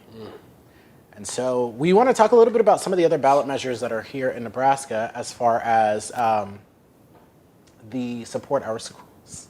Yes. No, I'm fine. I'm That boy thinking about thinking. other stuff. Support our schools. Trevor, you have a pretty interesting take on that. I've never heard this take. Yeah. So I'll say it again. I believe that a better way to fund our public schools would be to have the money follow the students, not just the public school system. Okay. COVID revealed that there's multiple approaches to learning. And you can do homeschool learning on a laptop. It's definitely not for everybody, but it is another pathway to learning. And if we're going to get down to the basics of having our skills literate and numerate, they're able to read and write, and they're able to do math well, that's really the basics that they need in order to be successful. I think that high school has definitely overdone some of what its role is. You know, some of the language classes, electives, a lot of that can add a lot of cost to public school. And if what a kid really needs is just be literate and numerate in order to be successful, I think that's a better standard for us to kind of pursue, and it can be more cost effective as well. So I think that really fundamentally changing the way we fund students and not the public school system is part of why I support the bill to basically allow for more private school choice, where kids can have vouchers to go to a school that would otherwise be unattainable for them. Wait, sorry, what did you say about the laptop thing? Learning on laptops? So Laptop, COVID revealed that we can do laptop learning. We can do homeschool learning. We had huge language loss. We had an we were also wearing explosion. masks. We also had like an explosion. Wait, what does mask have to do with language loss? The language loss was predominantly in toddlers. Sorry. And so, yeah, the toddlers actually had a learning loss because they weren't able to see adults' faces while they were talking about what they want to eat or stuff like that. cues So that that learning were language and the facial cues was lost because of 3 years of masks. So I misspoke. I meant learning loss. Sorry. And then also we saw like high school dropouts skyrocket. Big time. Because I mean, nobody can really learn on a computer. And you know, maybe there's something to the mask thing and learning social cues or something like that. I've never read into that. So, but one thing we definitely lost was kids socializing with other kids. Yes. Like that's definitely something that researchers have been able to note is we lost social skills, measurable social skills. We had language loss learning loss, sorry, because, you know, they weren't able to really pay attention on their laptops. And then also, yeah, the high school dropout rate skyrocketed. But, you know, it's not just because of laptops. Well, you had all these things because the government had a one-sided approach where we cordoned everybody off, and even after It was a the blanket fall, approach. even after the fall of 2020, we knew that kids weren't being nearly as effective as older adults and people with comorbidities and health issues. So the government still did the same thing. Playgrounds were blocked off in Lincoln by the mayor until like 2022. And we knew that it wasn't transmitted by the surfaces, it wasn't transmitted nearly as much outdoors, but kids were still cordoned off and discouraged from playing with other kids for another 2 years outside of the public school. The reason I'm saying that laptops are accessible for some kids, not everybody, is that it does provide another way for them to get that education. If you still want the public school, that's still there. I'm just saying that there's other ways to actually get the outcome of an educated kid without using the one-size-fits-all system that is the public school. Well, and that's predominantly what our public dollars go to. It doesn't go towards education choice. It goes towards the public school system. Well, we didn't see a one size fits all. I mean, we saw like different states take different approaches. Like it was completely different here in Nebraska. You saw the American Federation of Teachers, like the head of the Union of Teachers, did everything they could to stop some schools from reopening. A large number of schools were stopped from reopening by Randy Weingarten. Okay, but I'm saying that like the approach in Nebraska and Idaho was nothing like the approach in California. Like we saw all kinds of like piecemeal policies and stuff, and even Pete Ricketts had like I can't remember what his policies were, but it wasn't like shut down the schools and all this other stuff. Actually, that is something that Pete doesn't get credit for. He doesn't get credit for not shutting down the state. He does get credit. Even Politico gave him acknowledgement saying that the results were pretty good for Pete Ricketts when it came to his policies. At least that's what they say. And, I'm surprised Politico. I'm surprised too. So I'm pretty sure there was something to it. A lot of conservative pundits I hear basically say the the South of Korea. I think Kristi Noem. They usually just give Kristi Noem credit, but for not locking down, it's usually what I hear. But, Oh, Politico, definitely. Okay, well, you know, good for Politico for being accurate then. Yeah. I mean, I have to say that, like, you know, that's not something I'm more versed on, but like, I'm sure that, you know, I mean, like, if you're a mostly urban state or something like that, it might have been different. I mean, and also we had different rules in municipalities and stuff and that sort of thing. But my point being, COVID at least made the public school system think them out of the box. Yeah. They think, okay, we have to switch to virtual school.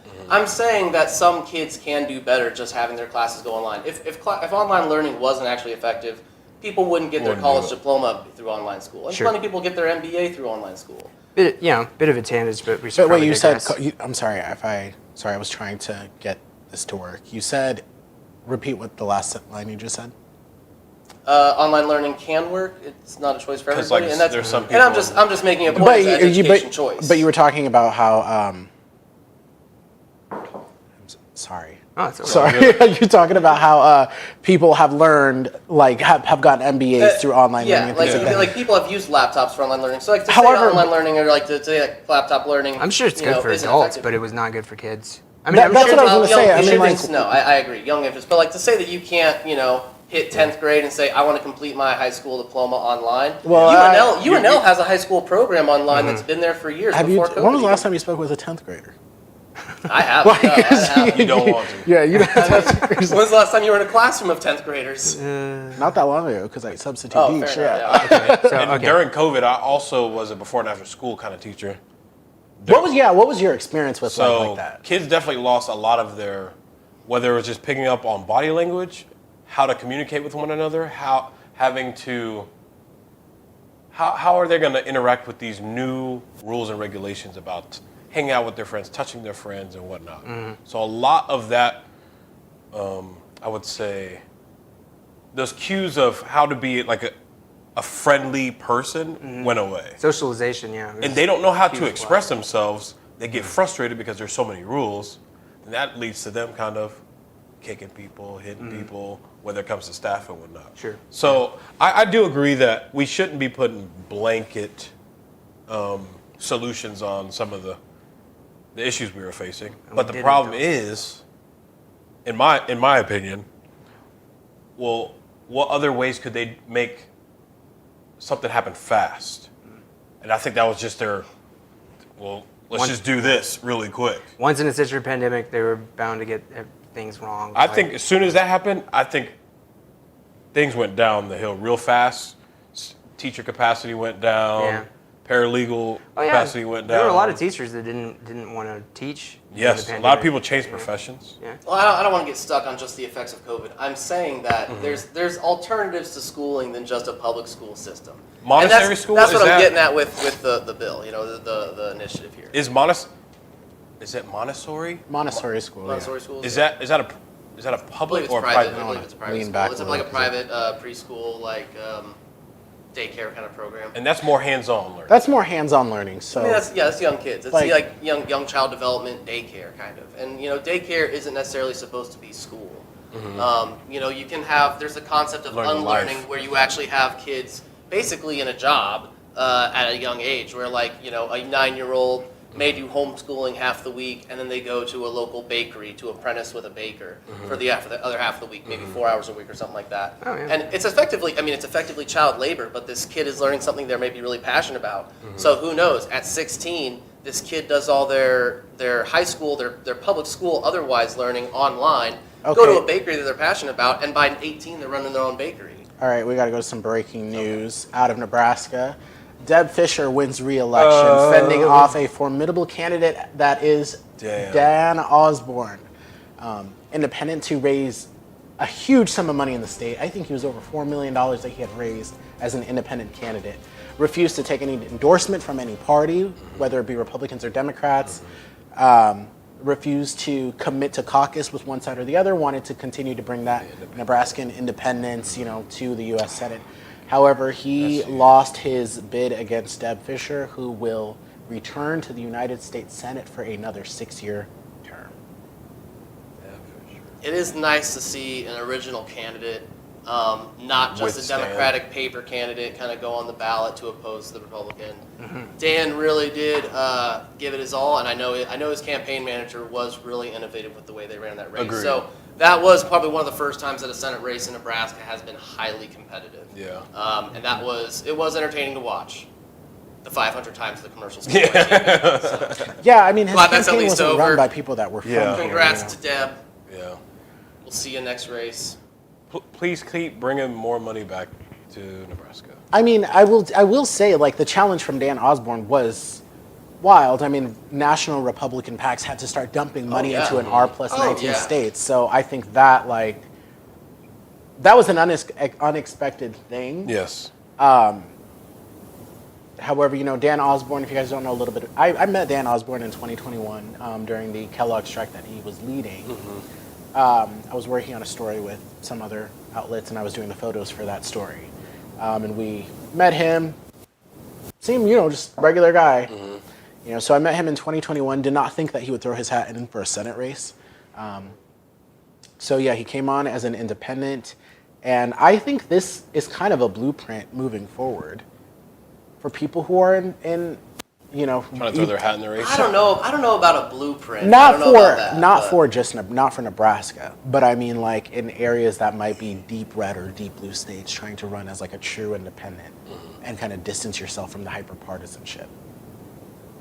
Like, he was dangerous in that aspect. I think it does show. I think it does show somewhat of a realigning of the parties. The fact that he was able to essentially coalesce a Union vote and a Republican vote, obviously the Democrat and Independent vote. I think that is the unique thing to learn from Dan's campaign. How that's going to be repeated, I think it's going to be extremely cultural.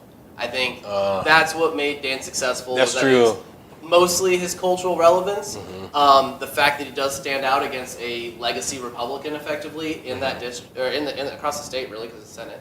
And I think that he really gave Deb a hell of a show. I mean, Tommy, we talked I'm about surprised. like, I am kind of surprised by the result. you know, you said it at the beginning. I mean, when he first announced his candidacy, you said that she's not a vulnerable candidate. Yeah, I mean, I don't understand the choice there, because Pete Ricketts is not liked by a lot of the, I guess, MAGA Republicans in the NEOGOP, for lack of a better term. I mean, I saw so many Republicans who were really mad when Pillen appointed him, and it just seemed like a quid pro quo sort of thing. I felt like he was the most vulnerable. But seemed like. but it could also be that he was running for a full term, because in 2 years there will be another Senate race. Yeah. So Pete Ricketts will come up for re-election. He should try again. He'll once Pete Ricketts runs for re-election, he will have that seat until he decides to relinquish it. Yeah. So I don't know. I would have been really interested to see Dan Osborne versus Pete Ricketts. I mean, special elections. I think Dan did the best he could against Deb. Is what I think. I don't know. I mean, that's what I always Actually, thought. doesn't. And now that you actually raised it up, I was gonna go really hard against it, but no, I think that would have been interesting. I mean, I don't know how different the result it would looks have like been. because- it looks like Deb is going to edge him out.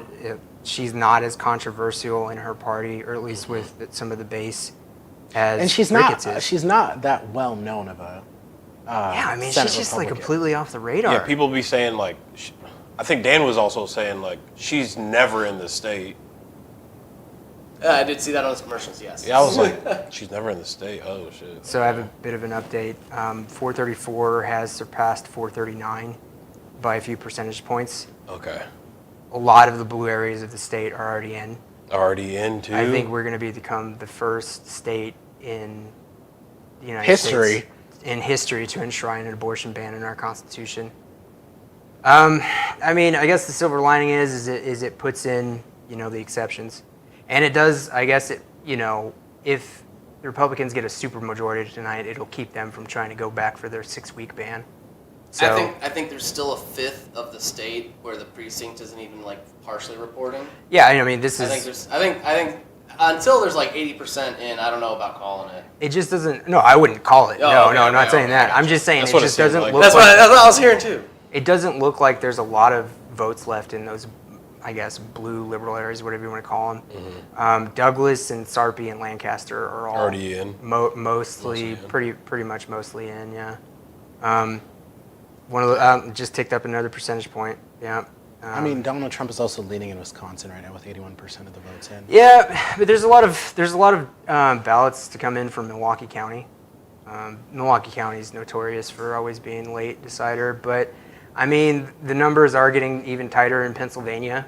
I'll have to double what's that check. looking It's like? been a while since I've looked into that, but I mean, they're at 86% of the it's going to be close. And you know what? And Like- both candidates need Pennsylvania. Yes. Yeah, no, that's both are winner take all. And you know what? It's looking like the Ann Seltzer poll from Iowa that liberals were taking doing cartwheels over. It's looking like it's going to be wrong in the end result, but like I think it's still going to be within the margins. Like that's the thing about polls is you think 47 to 44 looks good, but literally it could be 56 Trump, 44 Harris, and still be within the margins. It's 86% ridiculous. is still in. Is in Oh, for Pennsylvania, for Iowa, for Pennsylvania. Pennsylvania, I think they got a lot in, but most Trevor, of the votes are coming from the urban If areas. Trump, what does a second Trump presidency? Golly, bro, I don't for even you? want to.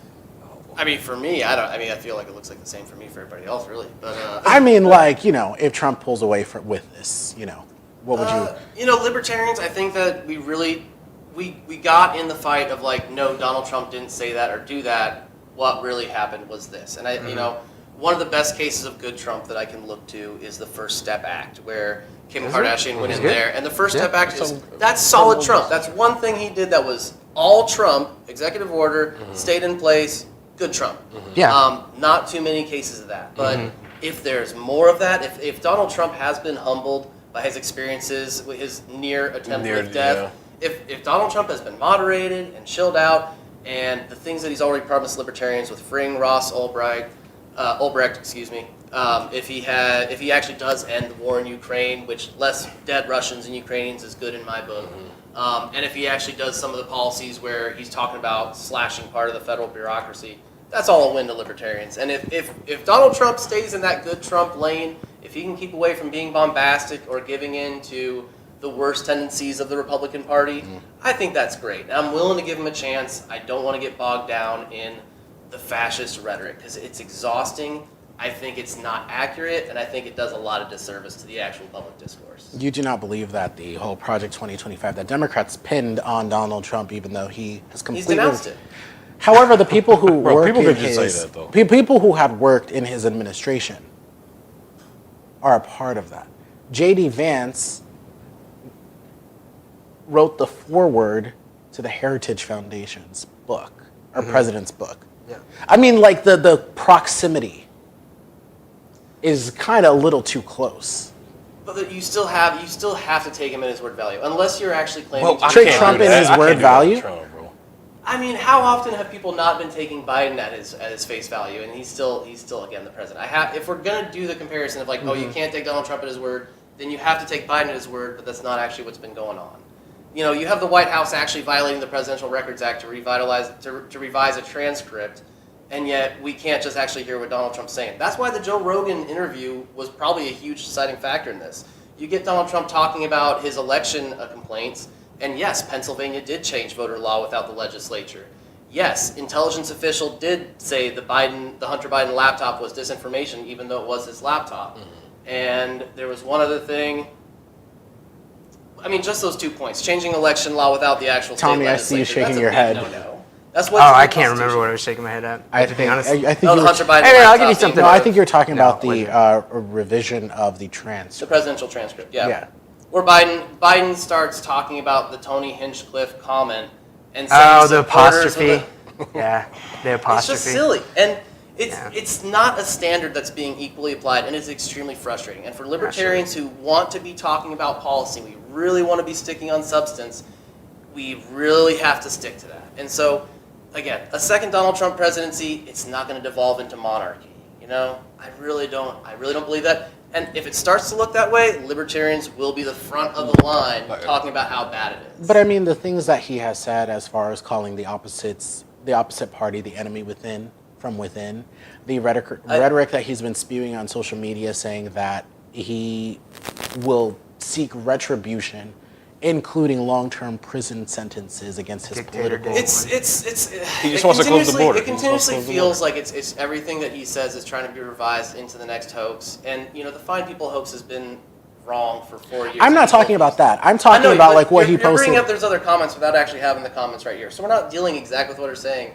I We're dealing will- with a quote that maybe isn't the most accurate. And I'm saying, again, as my preface, if we stay in that good Trump lane where he actually does the things he's promising and he actually does stick to that, I think that's good. Yes, if he is saying stupid stuff, that's the thing about him being in entertainment for years, is that he was saying stupid stuff on TV for years because he's an entertainer. But I mean, this I- is the American democracy. This Yeah. isn't TV. Yeah, and again, so that same complaint has to be held up to Biden, who has been defended constantly now. But- I mean, it's between Harris and Trump tonight. So I mean, one candidate said they want to terminate the Constitution, the other did not. When One did he say candidate, that? he did it in a Truth Social tweet. Do you want to read the whole thing? So with Sure. the revelation of massive and widespread fraud and deception in working close with big tech companies, the DNC and the Democratic Party, do you throw the presidential election results of 22 out and declare the rightful winner, or do you have a new election? Massive fraud of this type, magnitude, termination of all rules, regulations, and articles, even those found in the Constitution. Our great founders did not want and would not condone false or fraudulent elections.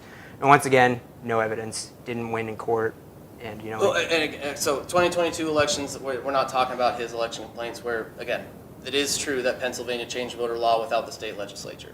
So we terminate the Constitution? No, and that's, like, I mean, he says he wants to shoot protesters in the legs, you know? You know? I feel like Trump be saying stuff for shock value. I mean, hey, He does, here. yeah, he I'll does, try to yeah. find But it. it's You not a can't- good look, though.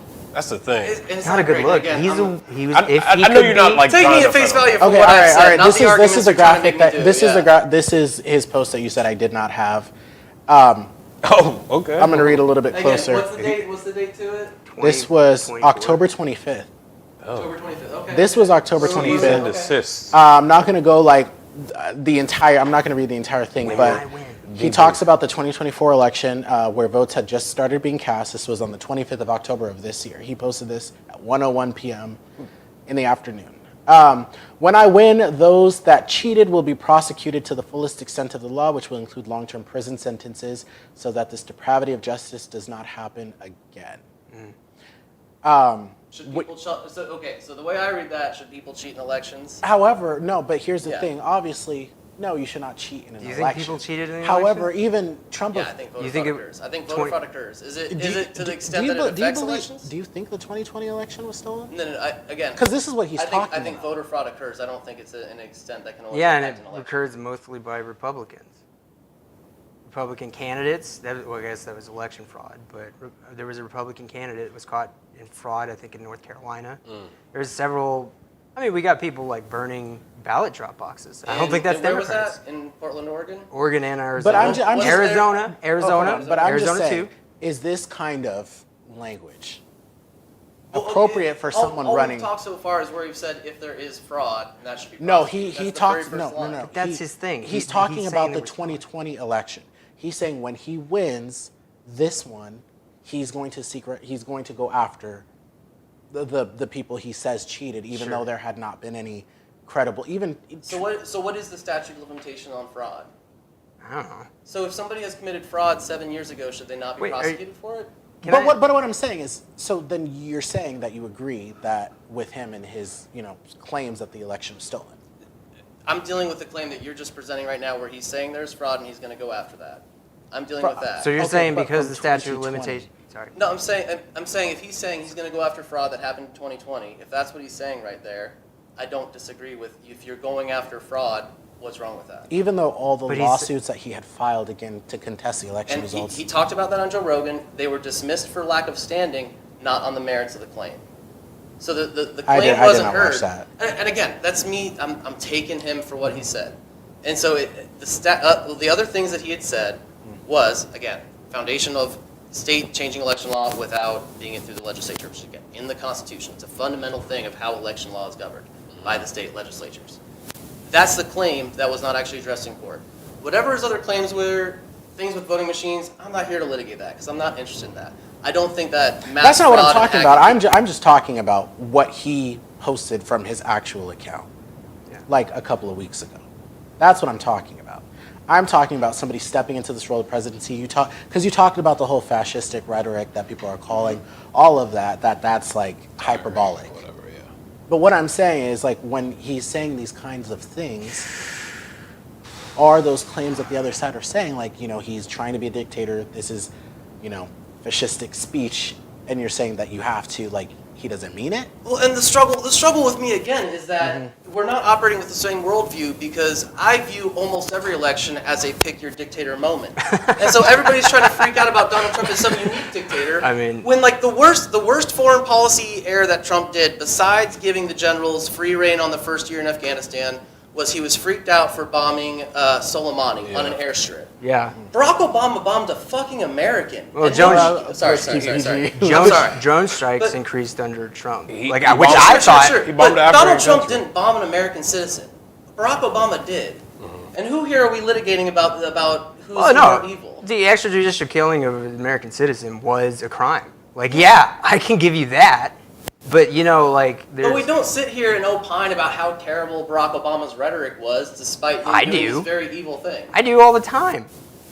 Okay, I'm a little odd, but like I'm saying, it's I'm not a going back little odd. to, He operates there. He operates there out there in support of Kamala, and people aren't really saying, They "Oh don't- yeah, they don't Barack see the Obama, the full guy picture. who bombed an American." VP Harris, Kamala. Her entire branding in 2020 was Kamala. That's why she sticks out. That was her But you 2020 said branding. Kamala. I'm sorry, just as South Sudanese, like, people like butchering names, like, I don't know. 24/7. But to get back to it, I mean, I'm saying, like, if Trump could be a dictator, he would. Like, he would. Then why wasn't he in the past 4 years? Because he's not competent. He's not competent enough. But still, I don't think you vote for the guy who's a would-be dictator. He just wants to do it for one day, guys. Just one yeah. day. I mean, And He wants to that one close the comment- border. That one comment is made in jest about undoing the other presidential orders. okay, the other fine, but executive he orders. did say in seriousness, he said he would terminate the Constitution. He said he wants to shoot protesters in the leg. I mean, says he wants to nuke a hurricane. That was You know? crazy. Nuke a hurricane? Nuke a hurricane. Says we should irradiate our bodies with UV light to get rid of COVID. We should Which inject- actually was something that had been talked we about. should inject irradiating your body with UV light is different Yeah, from but- getting sunlight. It's different. Yeah, because how do you get sunlight inside the body? But if you use, if you use fiber, like fiber is the actual small, if you can use fiber to Listen, deliver UV light to the body, when yeah, Trump you'd kill was everything, talking but it was a about- thought that you could use it to kill COVID. When Trump was talking about irradiating the body with UV, he I think that followed. I don't know which one came first, but he said we should. I believe he said inject disinfectant. Yeah. He was acting like Dr. Bricks. Bleach, yeah. Yeah, it's just like when it comes to the person I'm voting for, and I'll go back to it. So are you elections- guys all in agreement that Donald Trump said that we should inject bleach? No, he didn't say bleach. He Okay. said disinfectant. No, he didn't say bleach. No. No, Were I you was really making gonna sure. get me on that? I was Were you doing really a little gonna- fact check. I was making Okay. sure that we weren't about to say that Donald Trump But you're said saying, that oh, it we wasn't should bleach. inject It was disinfectant. No, he said like do like an injection is what he was talking about. The Oh, whole clip was him disinfectant. talking about methods of disinfectant from COVID. Yeah, but And he it was all this theoretical technology which an inarticulate Trump is not going to correctly articulate. Man, cannot articulate, that's for sure. I mean, he did say we should inject disinfectant. He asked Dr. Bricks if Something about injecting Of a disinfectant. disinfectant, but he wasn't advocating it as a thing that people should do. I mean, the president should not be advocating for these medical things. He should leave it to his professionals. And, that was a mistake that a lot of politicians made in 2020. They made like a commercial with President Bush telling Republicans, go get your vaccine. It's just like, why would they listen to that? Go tell them to talk to their doctor if they have concerns. There was a lot of hubris. But we got on a huge tangent. Surprisingly, when it comes to the school voucher bill, I mean, there's definitely a wrong way to do it, like Arizona, who put no cap on it, and now their budgets are just hemorrhaging. But, we had a pretty modest cap, $10 million. So you might want to lean back because the focus is. We had a pretty modest cap, $10 million. The narcolepsy setting They in. came down from 25, but, one of the problems is there's not private schools in, like, 2/3 of the counties. Mm-hmm. So the access there, I think you're basically, the rural counties, in a way, could be subsidizing private education in the city. I just don't think it's fair. But, the voters will speak tonight, and, I didn't think it was as bad as Arizona. Like, I didn't know for a long time that Arizona didn't have a cap, and when I found out, I was like, that is nuts. You know what I'm saying? And then Senator Terrell McKennedy is actually an advocate of voucher bills, and he'll As tell well you. as Senator Wade. Yeah, it's Senator Wade, but Terrell McKennedy will tell you it's because some of my community cannot afford to go to better schools across the city, and it's like that's something that I can. I'm with my friends who are teachers. They're very passionate about this, and The voters will speak tonight. That's the great thing about democracy. But, you know, I wasn't like a super, this is bad and terrible. And it's like, well, there's a modest cap. It could be worse, like in Arizona and some other states. But, I mean, the fear is that they'll try for more later, you know. But, I mean, that's my take on the voucher bill. I mean, I think it's going to be repealed. But, you know, if that's the will of the people, go for it, you know. Well, Senator Wayne had a good argument against it, is that appropriations bills are through the legislature. So because this was an appropriations bill, it's not subject to a will of the people, because it is a little bit more of a complicated issue. And the only reason that this even came up and passed in the legislature is because the legislature has refused to deal with the school funding formula. And like slapping a Band-Aid on a sucking chest wound, it's the same issue. The school funding is inherently flawed throughout all of Nebraska. You get like 5 school districts that get the majority of the equalized funding. And I think a better way to do it is just sunset TIOSA. Either find a better, either find a better way to fund the school system, which is equitable, and that everybody can essentially have access to funding their student. Or just abolish the public schools. So I think it's those 2 options. I think everybody sunset TIOSA or Abolish the public school. Yeah, abolish public schools. those are 2 options. Okay. Libertarian options. Oh yeah. I'm going to be a little radical. Blanket options. I haven't heard that before. We love it. Blanket options. It's crazy. It's a lot of money back to people. They could fund. That's how it works in Mexico. It's all private school. Education disparities. But there could also be like. No, they don't. But they do a better job than private schools. Will if you abolish public schools? Sure. I'd compare those metrics. I mean, like, look at the Private schools versus discrimination. public. Look at the discrimination you see in private schools. You know, they can control their enrollments. They keep. Well, and like Senator McKinney would probably argue, what's wrong with an all-black school? No. I mean, what I'm saying is like typically what you see, especially in the South, is like these private school will, keep somebody from lower communities, black and brown people, from going into their private schools. I mean, there's discrimination in public schools, of course, but private schools, they wouldn't really have to take in low-income people, or they wouldn't have to take in people from certain demographics, that sort of thing. But, I don't really know how the appropriations bill things come from it, because Wayne did say that. I'm pretty sure he did. He makes a very clear argument. He makes it better than I can make it for him. The thing is like, they're voting to repeal Section 1 of 1402, so I think there will be a court case on this. Going to be received pretty poorly if the Supreme Court overturns it, but I just want to give an update. It's not looking good for 439. It's looking better for 434. There's some silver linings to 434 passing, and then also whichever side was going to lose was going to say there was confusion. We got to do it again. One issue on the ballot. Inevitably that was going to be the result. I am almost surprised that with a single subject clause that we have dueling issues. Yeah. I almost feel like there would be a way to constrain the single subject clause as a way to oppose one or the other. But I think single subject is. It's about the issue specifically. Well, I think it has more to do with the legislature. I think you can have ballot measures. That's what kicked off the medical marijuana the first time for trying to make it a constitutional amendment. The Supreme Court will sometimes sometimes give the legislature a big purview on what single subjects is, because they don't want to get into what the legislature does. It was the constitutional amendment language that people had signed on for the first petition. So it was the first petition language had already been approved, and it got on the ballot. No, I know. Yeah, okay. I'm just saying that The sometimes legislature didn't do that. Sometimes the Supreme Court will give the legislature a lot of breadth to determine what single subject means. And sometimes they won't. There's a education ruling in 2018 where they said no, this violates single subject, but single subject applies to legislation. I don't think it applies to ballot initiatives. Well, that's what happened in 2020. Well, no, they when I'm talking about ballot initiatives, I'm saying I'm surprised that they didn't construe it to do that just because they are 2 separate ballot initiatives. I know. I'm just saying there is a way to almost read that into it, is what I was saying. Yeah, but what we're seeing playing out, we're seeing legal medical marijuana, paid sick leave class with flying colors. It looks like prohibited abortion first trimester is looking on its way to passing. Of all the votes. It looks like repeal private education scholarships. It looks like the school vouchers is going to be repealed. Right to abortion is sinking, actually. That's not good. Yeah, that's unfortunate. We're going to be the first state. It looks like we're going to be the first state to enshrine abortion ban in our Constitution. Okay. 75% of the votes are in. 73%. Let's check some of the legislature. Oh I've God. still got Yeah, that's going to be. about a little bit over a third full precincts reporting. Looks like we still have mostly partial reporting. Right, but it's just those areas. For those of you guys watching, if you see us down looking at the computers and things like that, we're just looking at the results as they come in so that we can give real-time updates on stuff as we see them. Well, do we want to go in the competitive legislative races? Yeah, let's look at some of the competitive legislative races that are going on. I don't know if you want to put that on there, but there's essentially 7 to be watching.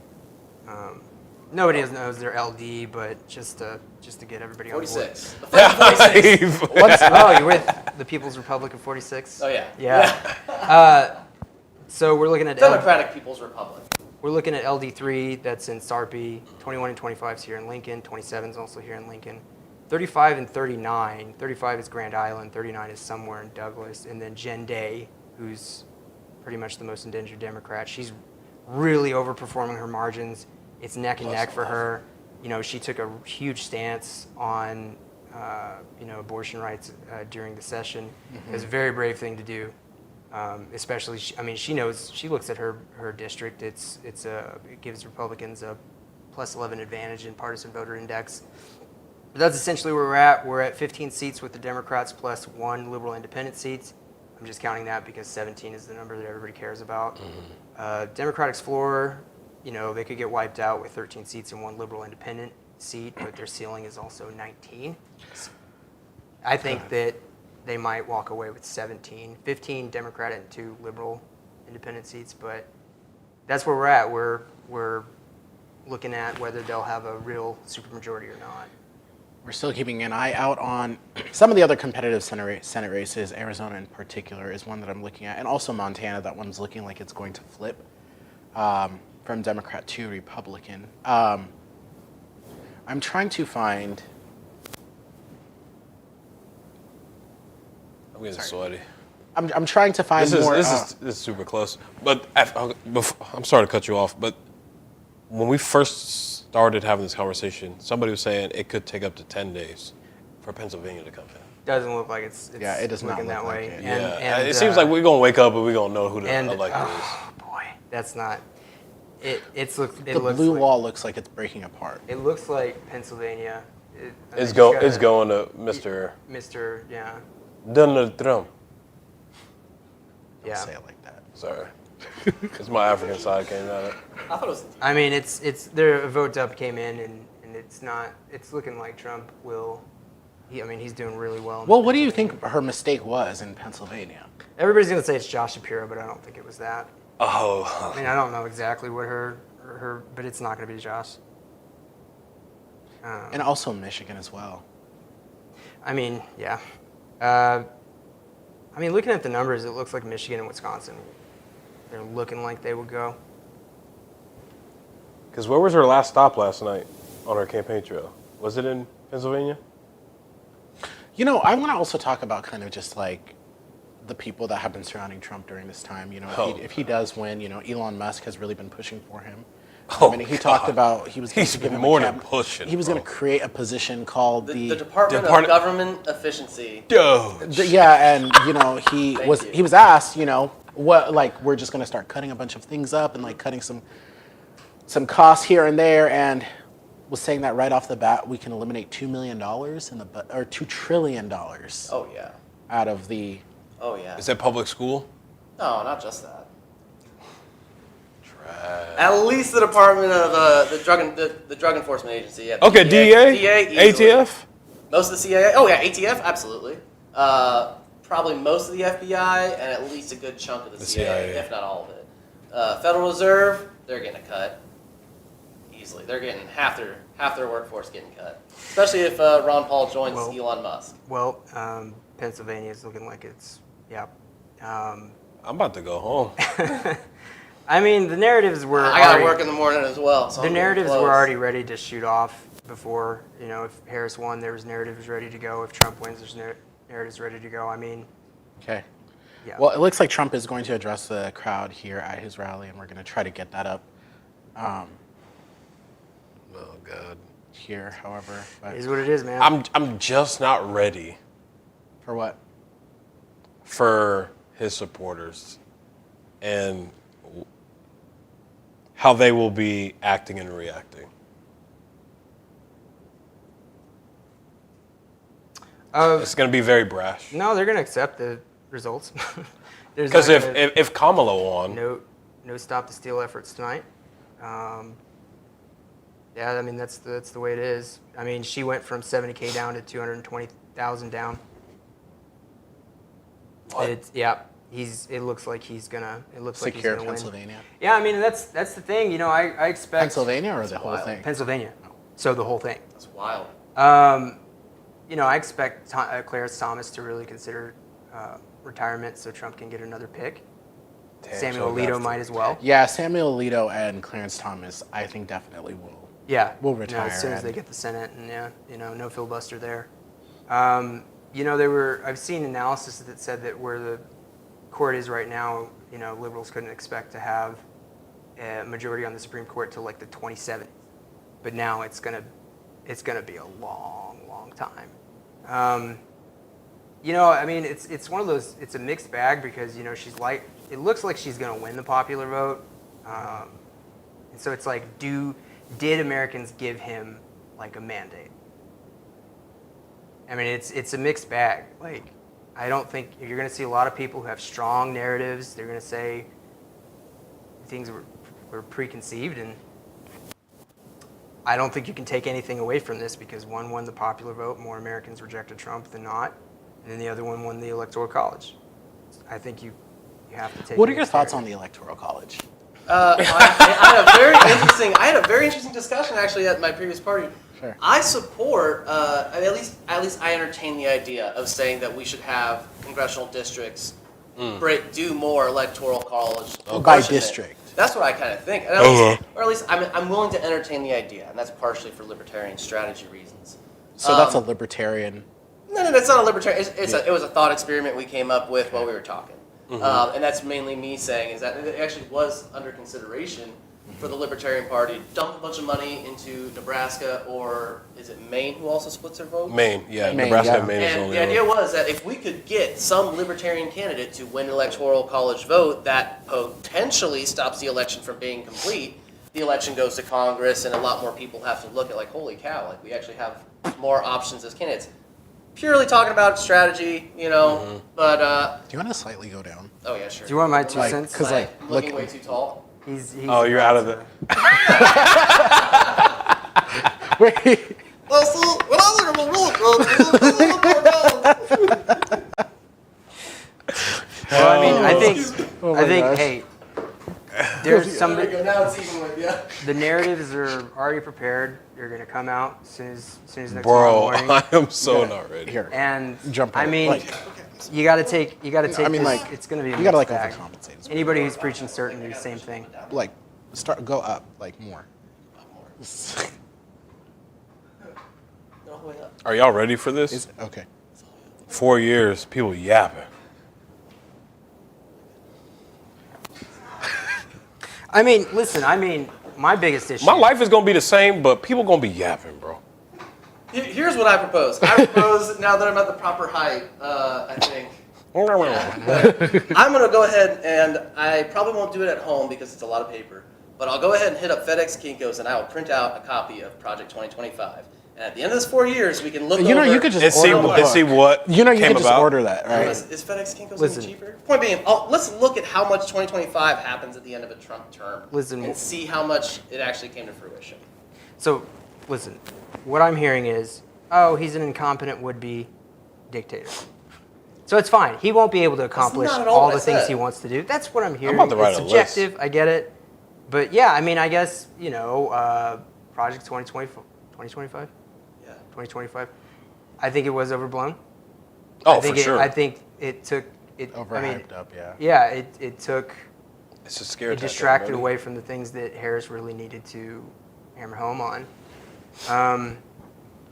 You know, like her late pitch was to try to like appeal to like Republican voters, independent, conservative voters, that sort of thing, because I'm sure that they had like internals letting them know that like leftist Gaza supporters were probably not going to support her, you know. And I mean, we're seeing these numbers come out of Michigan too. Like, And It's I a think wrap. that she was really looking at Michigan, where that was the most likely place Yeah, for where her that to was going to flip. blow up. But like, then you have to think, what was the greater implication for the entire race? You know what I'm saying? But hey, man, like, the narratives were locked and ready to go a whole week ago. If anybody's preaching you certainty, it's going to be a mixed bag. You know, I mean, you'll figure things out. We'll figure things out. You along better the way. adapt. That's all I can say. It's adapt. Listen, like, it's not over. It's not. I mean, It's still mathematically possible in PA. I don't know where the dump came from just recently. They took her from 70K down to 220K down. It's not over yet, but it's real tight. Like, from Looking her sad. being able to keep it possible to not. Like, so. I mean, listen, my number one issue, like, and the number two issue is so far behind I might as well be a single issue voter, is climate action. It's like the greatest existential threat to humanity that's ever happened, bar none. And we're not going to see climate action in the next 4 years. you're gonna see more migration happening. Yeah, I mean, and that's the really unfortunate thing for me. I mean, I do have a bit of a, privilege that's the thing that I'm worried about the most. But I know a lot of people who are really scared tonight. Really what? Scared. Yeah, people from the trans community, because that was like kind of his finishing message was Kamala and trans people, she's going to trans you. That was kind of, sorry, Vice President Harris. I'm sorry. I've been trying to call her by her last name, but that was Trump's closing message about her. I mean, I just saw ad after ad about Make trans America people. laugh again. Most people. I mean, we're going to need some humor. I heard that once. How do you guys think we can make America great right now? Election I mean, I reform. think the interesting What is it thing about- one person can do? Well, I mean, a lot of people talk about economic issues, how, rent's higher, gas is higher, like groceries higher, all those things people are struggling to get by. And I feel like that's been a huge driving factor for this election because people look It's at number one. the last 4 years and pretty much hold Kamala Harris, like Vice President Harris, accountable for everything that has happened up when she was as being part of this administration, even though the Vice President doesn't really have a lot of legislative power to do much. However, I think Trump did not do the best job articulating what he's going to do to help bring all those prices down. You know what I'm saying? So people, Tariffs. Deregulation. I mean, it'll make a lot more sense and relatable to those folks if he keeps reiterating that. So he doesn't really have to articulate if people understand where he's going with his thought process on that. But if you articulate too much to your crowd, sometimes people get lost. Sometimes people get confused. So he's like, keeping it simple. The weave. Yeah, he invented the weave. He invented the weave. but I mean, it's like when he got sworn in, right? Like 10 minutes later, they're like, "Oh, the stock market's great. This is the best the stock market's ever been," and he like just got sworn in like 2 hours ago. I mean, every politician does it. They like to say, "Oh, look at the stock market." And it's like, that's not. What is it, like 80% of Americans don't own stocks? I don't know what the actual. I've owned a lot more since I started following Nancy Pelosi. No, I mean it's definitely a problem. And so, I can't remember who tried to introduce they call it the Stock Act. Stop trading on congressional knowledge. Yeah. I love those little things. Well, yeah, and Congress absolutely should. Yeah. I mean, it's like when it comes to campaign finance in general, like I don't want to try to villainize people who are going to behave with incentives just like everyone else. Not to mention that closes them off. Like we do need campaign finance reform. Congress people should not be able to trade on their congressional knowledge. Yes. So, I mean, reforms, that's what we got to do if you want to make America great again, I guess, is you need reforms. You know what I think the Libertarian Party should do? Every third party in America should just kind of like stop with "I'm the best," kind of pitch, and look for reforms that are going to take on that notion that voting third party is throwing a vote away. Whether that's right or wrong, it's something that a lot of people believe. Tonight we have 4 states across the country that are 247. voting on ranked choice voting. That's how a third party becomes viable. We have it in Alaska and Maine. We're going to most likely happen in Oregon, Nevada, Idaho, and Colorado. Find the third parties here in Nebraska. Get them together. push for change, so that people can drop the wasted vote belief. I mean, it's a belief that's so strong that it might well be true. No, I understand what you're saying. And the Libertarian Party has made inroads. We have made candidates, and we have actually done a pretty good job with our candidates. We actually did get 5% in a statewide election, last election cycle, with the not Secretary of State Auditor. And, that's because we have been running more candidates and we have been more active. I agree with you that things like ranked choice voting, kind of amending the political system to basically make it a little bit more effective. Yeah, that's moving in the right way. And I think that coalition building on issues like Defend the Guard, where we say we're deployed around the world, we should stop the National Guard from being deployed in some way that doesn't actually service the state. Yeah, that's an issue that everybody can get around and support. Because Congress has abdicated their authority through the AUMF, and that's been Bush, Obama, Trump, Biden now.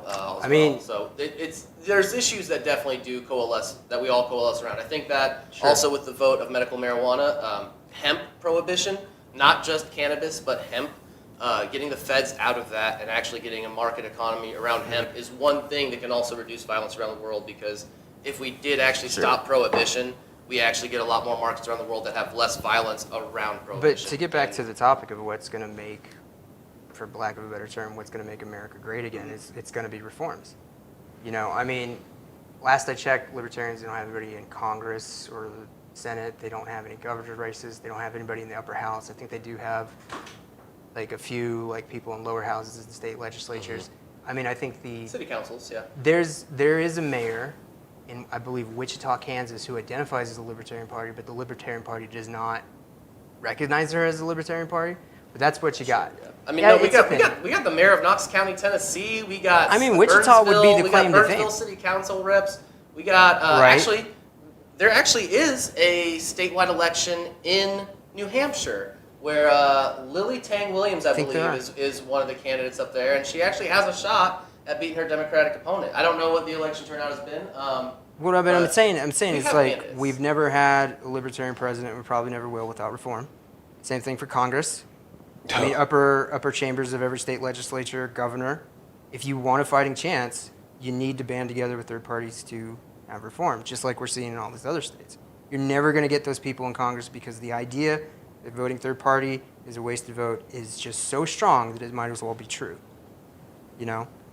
I mean, we saw in 2016 that we did have quite a number of states where the Libertarian Party covered the margin in margin of victory in the presidency. And I think that's reflective of a trend that's gone away a little bit. But I hear what you're saying. But it's not. It's just, I want third parties to be viable. Well, most Americans do. And we have third parties in Nebraska predominantly because we have a libertarian who did reforms and made it so that it's easier for parties to form around 10,000 voters. Right, but you're not going to get libertarians in the governor's mansion. You're not going to get them in the state legislature. You're not going to get them in any federal races because people believe that voting for a third party is a wasted vote. Plus, you have to deal with the top two elections, which is not a good format. It should be like top four going into a general election. You need that reform. You're not going to get third parties in places of power where they need to be, where they can actually show Americans they have the better pitch. You know what I'm saying? Yeah, I know what you're saying. I disagree with your argument that it's only going to take reforms because we have been successful in other areas. I mean, but you haven't been successful in presidency, Congress, Senate. We're America's youngest political, or not youngest, but we're one of the most youngest political parties that has ballot access in predominantly all 50 states. That's fine. We're the third party that's only 40 years old, and we do have presidential ballot access I doubt in all 50 that states. you're going to hit 5% in most states. That's the problem. So really quick, the AP called Georgia for Trump. So Pennsylvania is an absolute must-win for a beat. Is an absolute must-win for her. Harris. Margins are looking right on the line of knockout. Still a lot of votes coming from the urban areas, but she's down 220,000 is what I was. So at this point, I never wanted to do a prediction beforehand. I just knew that if you knew how to look at polls, you knew that the race was way inside the margins, and everybody's going to say it was a polling miss because most aggregators today switched to 50% Harris, but those aggregators will tell you what we're telling you is a coin flip, not that she has an edge, but people are going to say huge polling miss, don't trust the polls, and it's don't trust the polls because you don't look at the margins. T, what's going through your mind? I'm just seeing You're all these red staring hats, off into bro. the No, I'm watching. Oh, Watch you're what's he's going watching the on other monitor. at this I mean, Trump party, We'll bro. be back at this in 2 years. We'll see what happens. Yeah. If you are enjoying the stream, feel free to support. Keep the independent media going. Like, share, subscribe. It took a lot of effort. Please like it.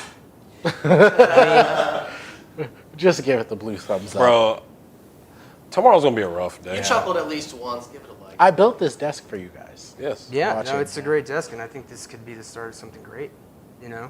I mean, So. we barely know who our local politicians are. Facts. You know, Get involved locally. That Nobody is probably, knows- Yeah. That's what I was trying to get. Reclaim I your was trying to get that goddamn answer from sovereignty. you. Sorry, on stop that. swearing. I know. I'm sorry. It's a Marine in me, man. I'm I sorry. mean, I cuss like a sailor too. Yeah. It's don't blame me. It's my Marine. mother. It's Dude, we had a graduated. conversation and Tommy's like, I'm sorry. I've I been know. I missed the yeah. brief. I missed the safety But brief. I we gotta. apologize. No, I you're missed. I good. didn't sign the JSA. Yeah. So I The mean, safety agreement. Okay. My safety what were you? agreement. Yeah.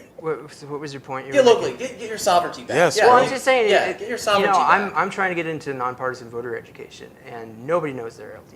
Oh, Which Vote means- Wise Nebraska. Talk about that. Plug. So, I mean, I tried to get involved in politics, I think after 2020, and I didn't know what I wanted to do, and I thought, well, I'm a Democrat on paper, Just you can look into the camera. Oh, sorry. Well, then I decided to get involved, and, it's kind of fun at first. It was actually 2019. It was kind of fun at first. You meet a lot of great people, you have a lot of good conversations, but, in the end, it's like sometimes you're pitching a candidate you don't even really know anything about. Yes.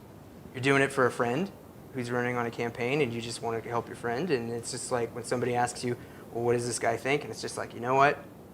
I don't know. And it became kind of soul sucking to be doing that. And this ain't it. But what I did enjoy about that is every now and then, I'd have a great conversation, especially in Iowa. And it's an unfortunate thing that Iowa is they're not the first in the state anymore, because they take their responsibility seriously there.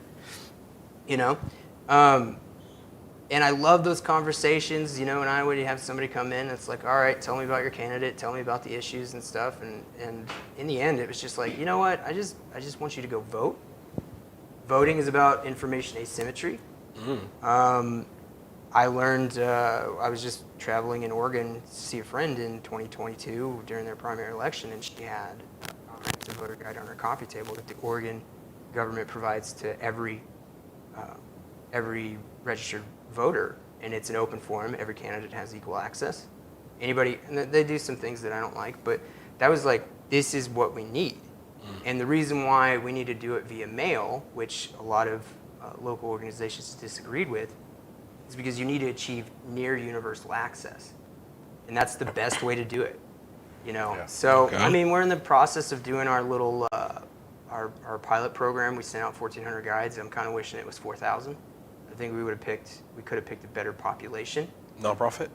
Oh yeah, we're a nonprofit. We got our nonprofit status, and we're trying to get recognized by the USPS so we can get that sweet discount. But I mean, in the end, I'm just really passionate about people understanding, the issues. Like, there was so many people after they did a news segment on us. They would just contact me and be like, I have no idea what's going on with these ballot measures. Can you let me know? Can you mail me a guide? And I had, extras. So I did, and I took some to some, retirement homes, retirement communities, that sort of thing, nurses assistant homes. People like it.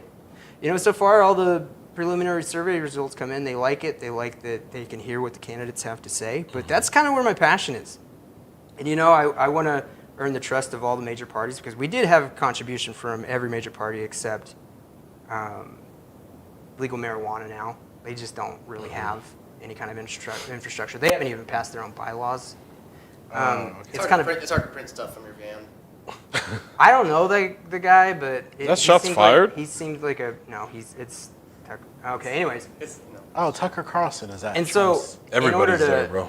in order to kind of gain the trust of the parties and the people and the registered voters, like, our board is made up of, one member from every registered affiliation, at least the top 3 affiliations in the state.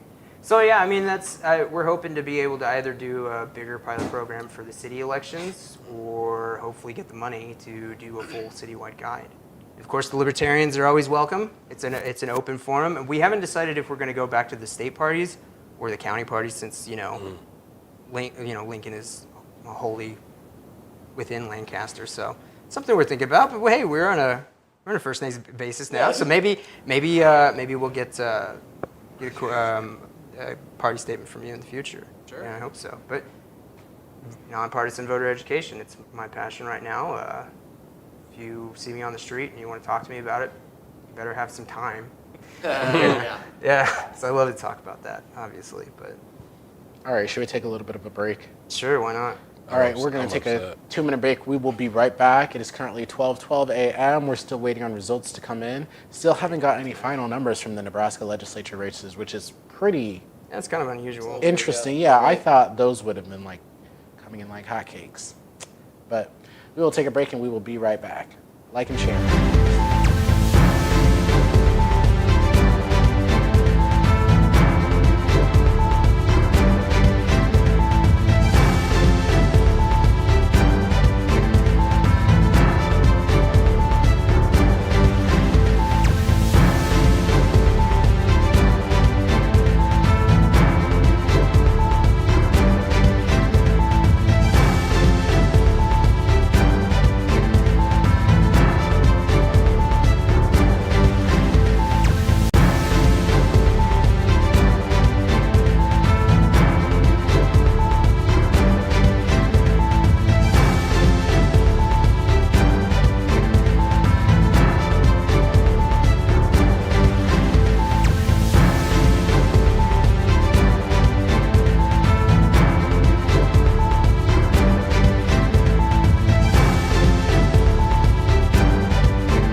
out of whole cloth. 3, But I mean, the whole thing with 2. Oh, we're live. the whole thing with like Appreciate it. Elon Musk being a champion for free speech, and that's the whole reason why he bought Twitter, and then he completely banned a reporter for doing a deep dive dossier on Vance. Did you hear about that? Oh, releasing it. It was the internal campaign that was hacked. No, I don't, unless I'm missing something. But pretty much like, we're talking about like, so media censorship to like, like you were talking about the Hunter Biden laptop and all those types of things. And that's what that was that it was the quote unquote Trump campaign October surprise. And then you had all these unnamed intelligence officials come out and say, oh, this is Russian disinformation.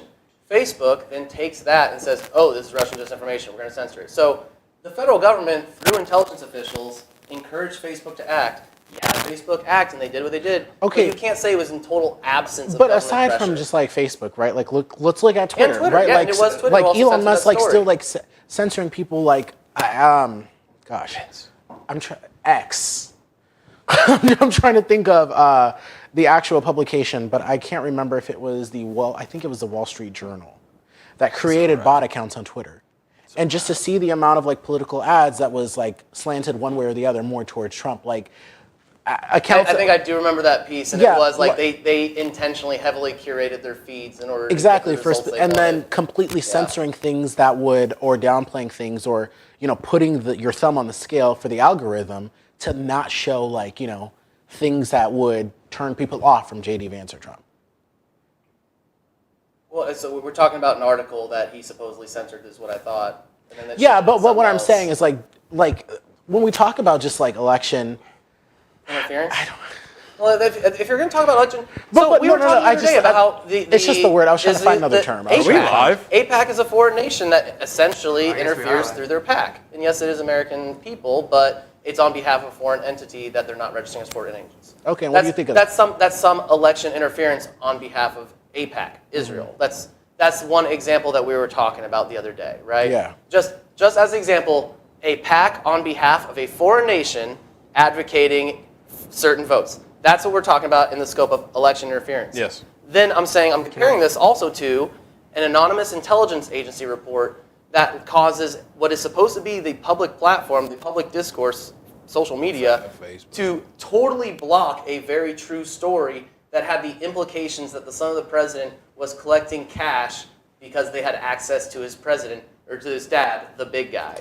And this is entirely ignored in the 2020 election. Okay, but That's I'm what talking about saying like is right election now. Then why interference. is it okay for Elon Musk to completely ban a reporter And for I'm doing? not arguing that's okay. I'm Okay. arguing that was something in the 2020 election that very real did happen, and it had a substantial impact because millions of people could not see this story.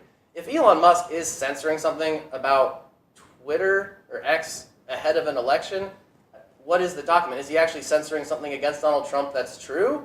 Or No, it like, was from what against. I It remember was. the It was story- just some stuff on JD Vance. It wasn't Trump specifically. I mean, the claims What of was- the yeah. stolen election were, ballot mules and all this other stuff and rigged That was the elections. Dinesh D'Souza thing, which I'm I not mean, going to get into. Well, and then there was the, find me 13,000 votes or 14,000 votes. But the thing is they claimed fraud within the election systems. And then, they invested heavily in these poll watching groups that looked to be more like election denier groups this cycle. But they were looking for fraud within the election system. I mean, at this point, it kind of doesn't matter anymore. The Hunter Biden thing, Biden laptop, I mean, it doesn't it's- matter anymore, but it could have had an impact in the November election. But I mean, Yeah, it's but- also the whole thing with the hush money case too, when the Trump administration or the campaign was paying the. You guys know the details. Yeah, but and- go ahead. No. No, you can go ahead. Well, I'm just saying that at this point, there's really no reason to talk about it. It's over. I mean, I think PA is a wrap for Trump. It's a wrap. So Yeah. if we're gonna move forward, it does have to be about, okay, is there a start fresh? Are we gonna have to rehash everything and look over our shoulder for the next 4 years? You're about not- Trump? I'm finna. Or are No, we just gonna watch what he But I'm actually saying, does? but I'm saying, is he going to use this as an opportunity to go after, pretty much relitigate the 2020 election and go after people that I don't believe it. Probably not. He could have gone after Hillary Clinton. He has won't other matter things to anymore. worry No, about but now. I don't think it'll matter anymore. Yeah. But I'm talking about what he's posting recently. I mean, I think it's just going to get back- Okay, so It's yeah, like so he's I just- will answer that. Yeah, in 2016, in his entire lead-up election, he was doing the whole "lock her up" chant. No. And then after he was elected, yes, he did the "lock her up." No, And then he did no. lock up I'm Hillary Clinton. not in that context.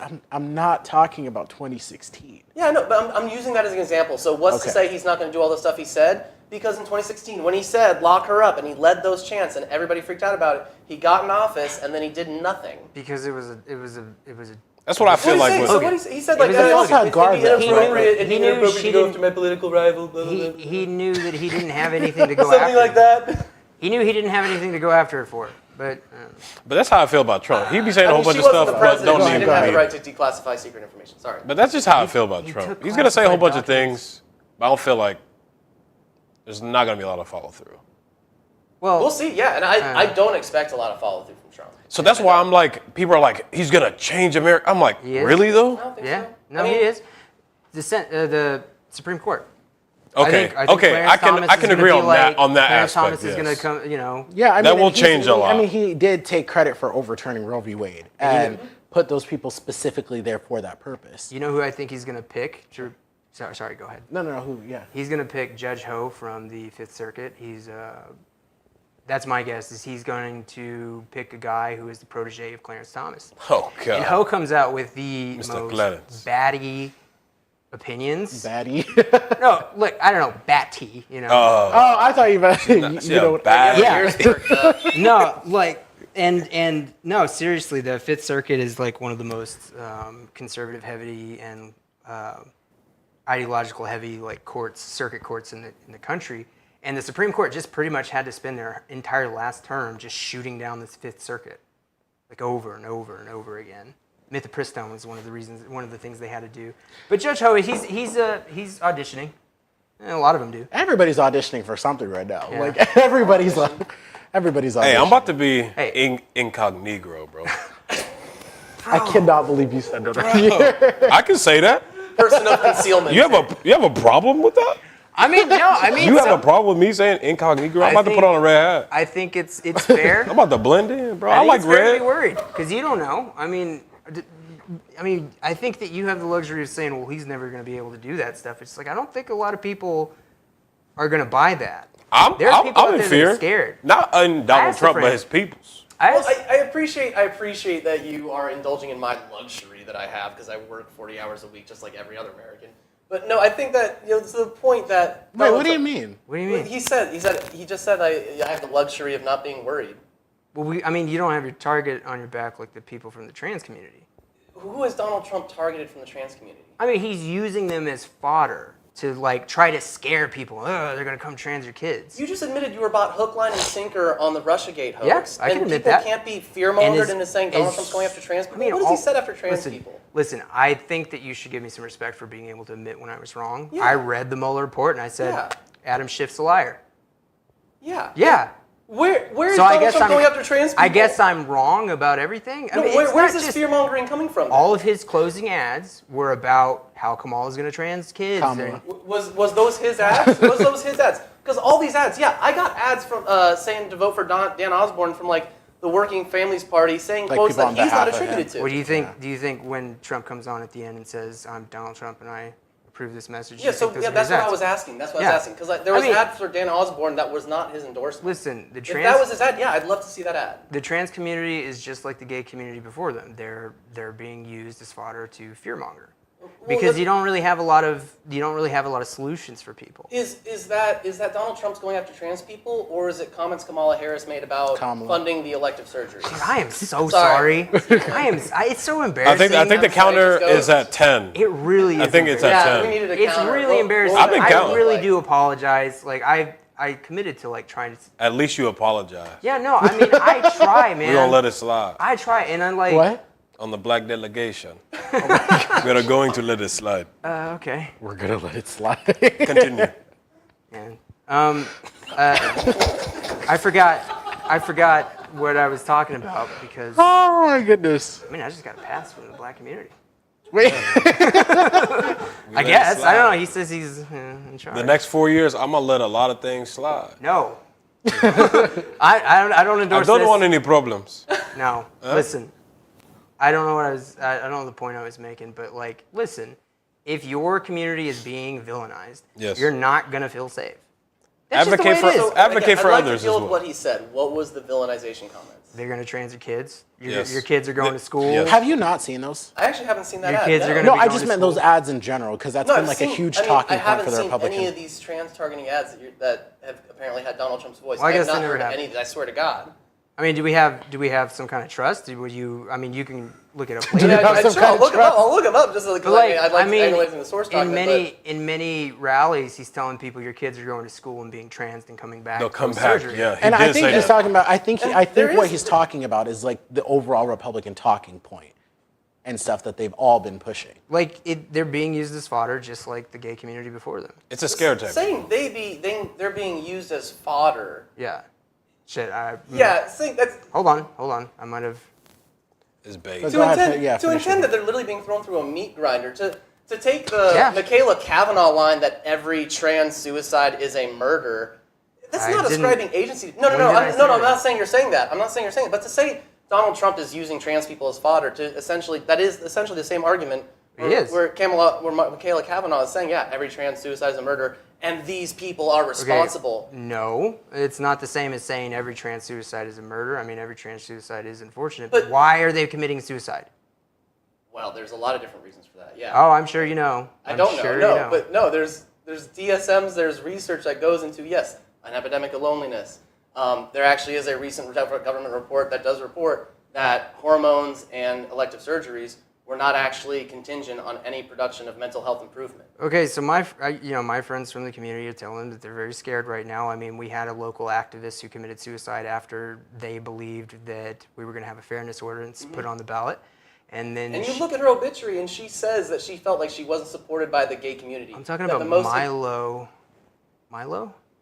Yeah, I know. Who Yeah. you're talking about. Yeah, But I think you're also talking about the same person. yeah. Okay, so I mean, Milo believed that it was going to turn into a bathroom bill, and sure enough, the people that were gathering signatures to put that ordinance on the ballot, she believed it would be one of those bathroom bills things where the community would be villainized, just like the previous bathroom bills in different states. And Milo was under a lot of stress because Milo thought her.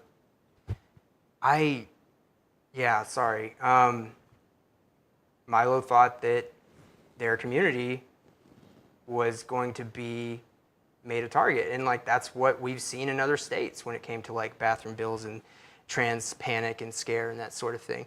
I don't know. It's Trans just panic, I like like that, I asked some friends to be on from the community to be on tonight. Hey, you want to come and tell people how you're feeling and what you perceive the race to be? And they're like, I am not leaving my house. Yep. Yeah, and it's something in therapy that, if people do hyperfixate on something and ruminate on it, that will continue to grow worse. And what Milo wrote in their letter was that the only time they had felt rejected was from the gay community in Lincoln. That's what they wrote in their letter. Yeah, but I think that You can't attribute that because, I believe in the freedom of association. well, it's because there's like movements called like LGB without the T. Like some community members do treat trans people pretty harshly. Is there an LG without the T community in Lincoln?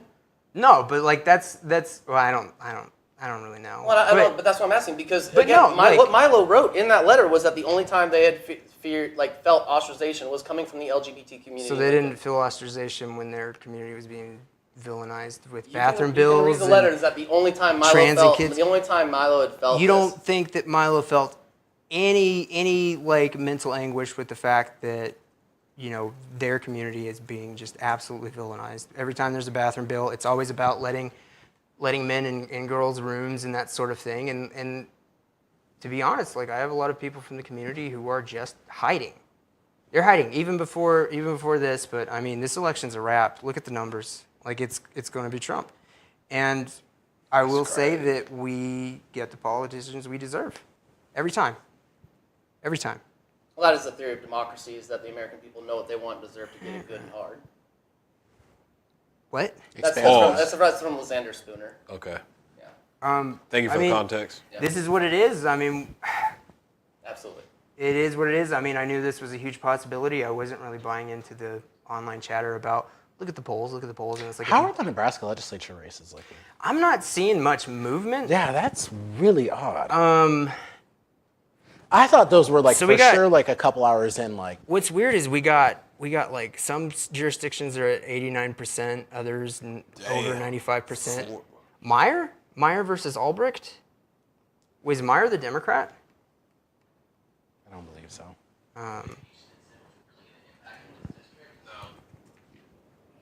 Joni Albrecht. She's a. Voice sounds fried. Excuse me? Maybe it's a Republican versus a Republican. Joni Albright is running for election.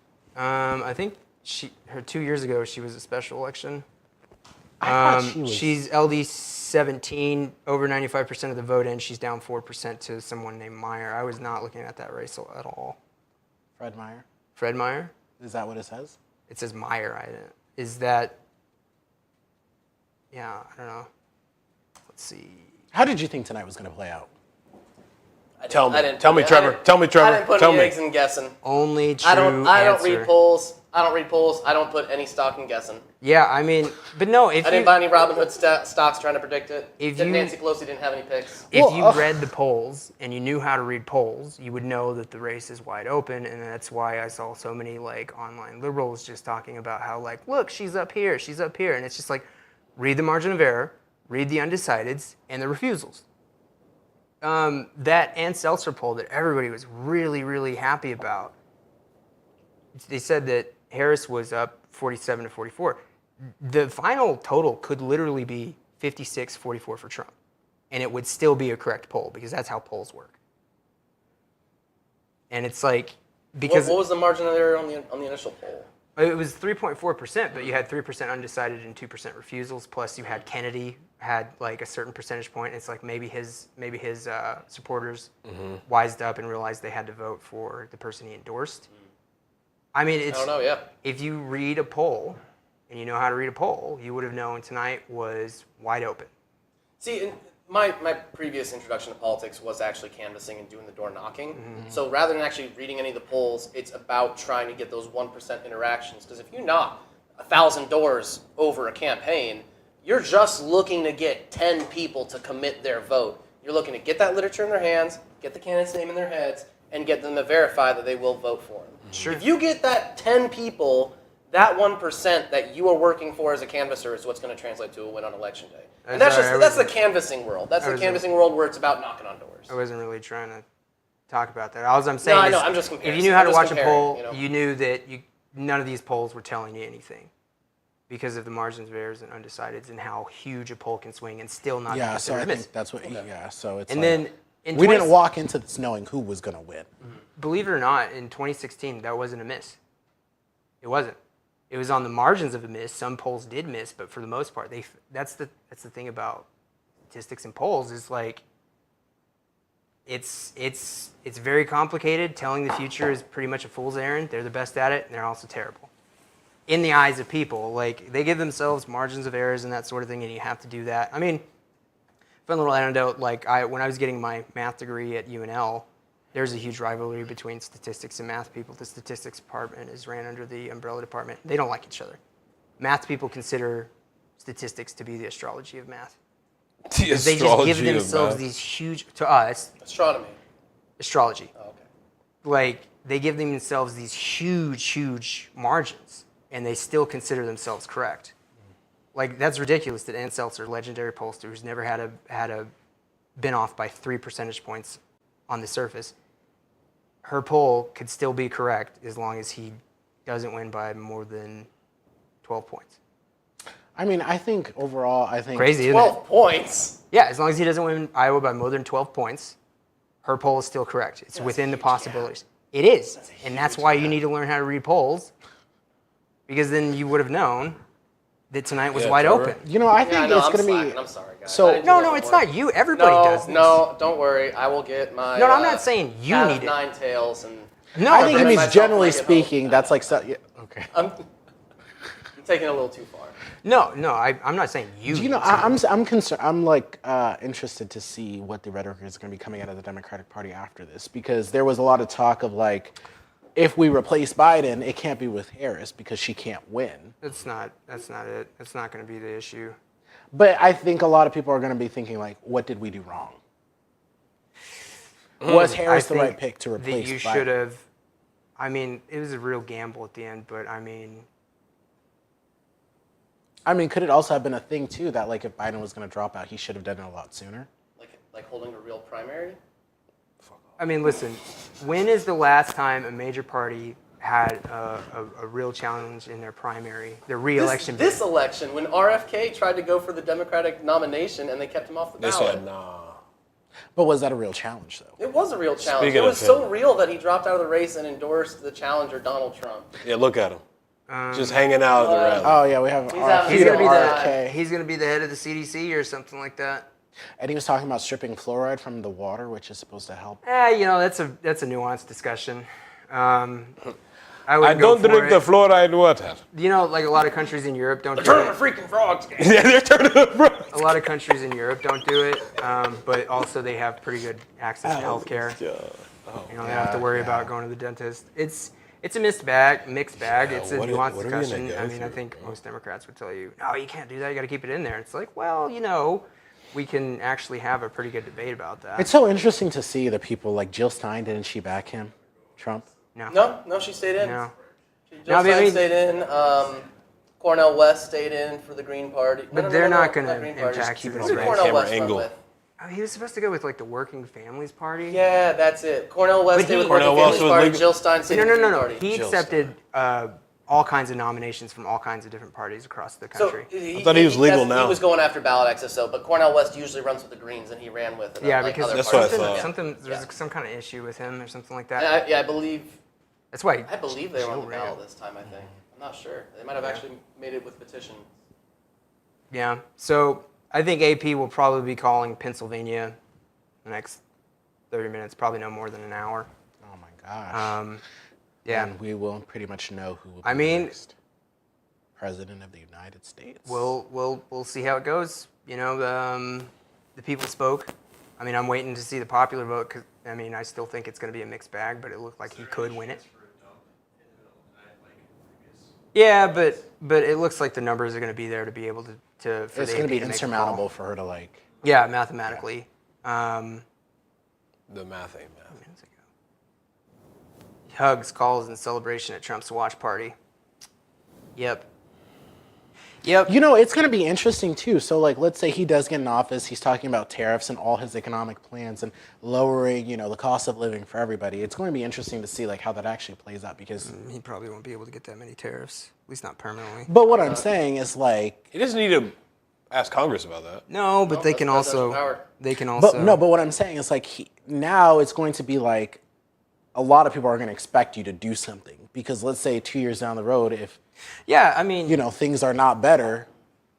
I feel like there was a lot of the inflation. A lot of the inflation was the initial feeling of the coronavirus money dump. Because like in the first year of coronavirus, there was like that $8 trillion dump that went to the Paycheck Protection Act, a bunch of other stuff. That paled in comparison. And to there was a lot of fraud in it. No. That paled in comparison to what the Federal Reserve did. They ballooned the money supply. It looks like they caused a huge problem with inflation. It was the Federal Reserve that did it. You never have that nuanced discussion. But the Federal Reserve acts on behalf because they're the printing press. So once Congress says, "Hey, print this," the Fed does it. That was the the appropriations. Fed can. I mean, they have their own mandate. They're a little bit insulated from the political process. Yeah. They can tomorrow. I mean, what raising interest rates, raising lower it? What happens is pumping money into the money supply, and the first people they go to is they give it to banks so that they can loan it out to people. That's the theory. They took the money supply from $4 trillion to $20 trillion. Yeah, and that was No. That was completely apart from that. The money supply before 2020, before the pandemic, was $4 trillion, and the Federal Reserve pumped in $16 trillion more dollars. Had nothing to do with Congress. Nobody ever talks about what the Federal Reserve do, not in a nuanced and clear discussion. And then when they jacked inflation rates in, that was them pulling the money out of the money supply. attempting to. They'd already dumped so much in. Traditional they couldn't contract numbers, the supply traditional quick enough. numbers, and remember, I'm not a fan of traditional numbers, but by the traditional numbers, they look to have achieved what is called a soft landing. But like I said, I believe we exist in K-shaped economies. Like working class people don't have the same economy.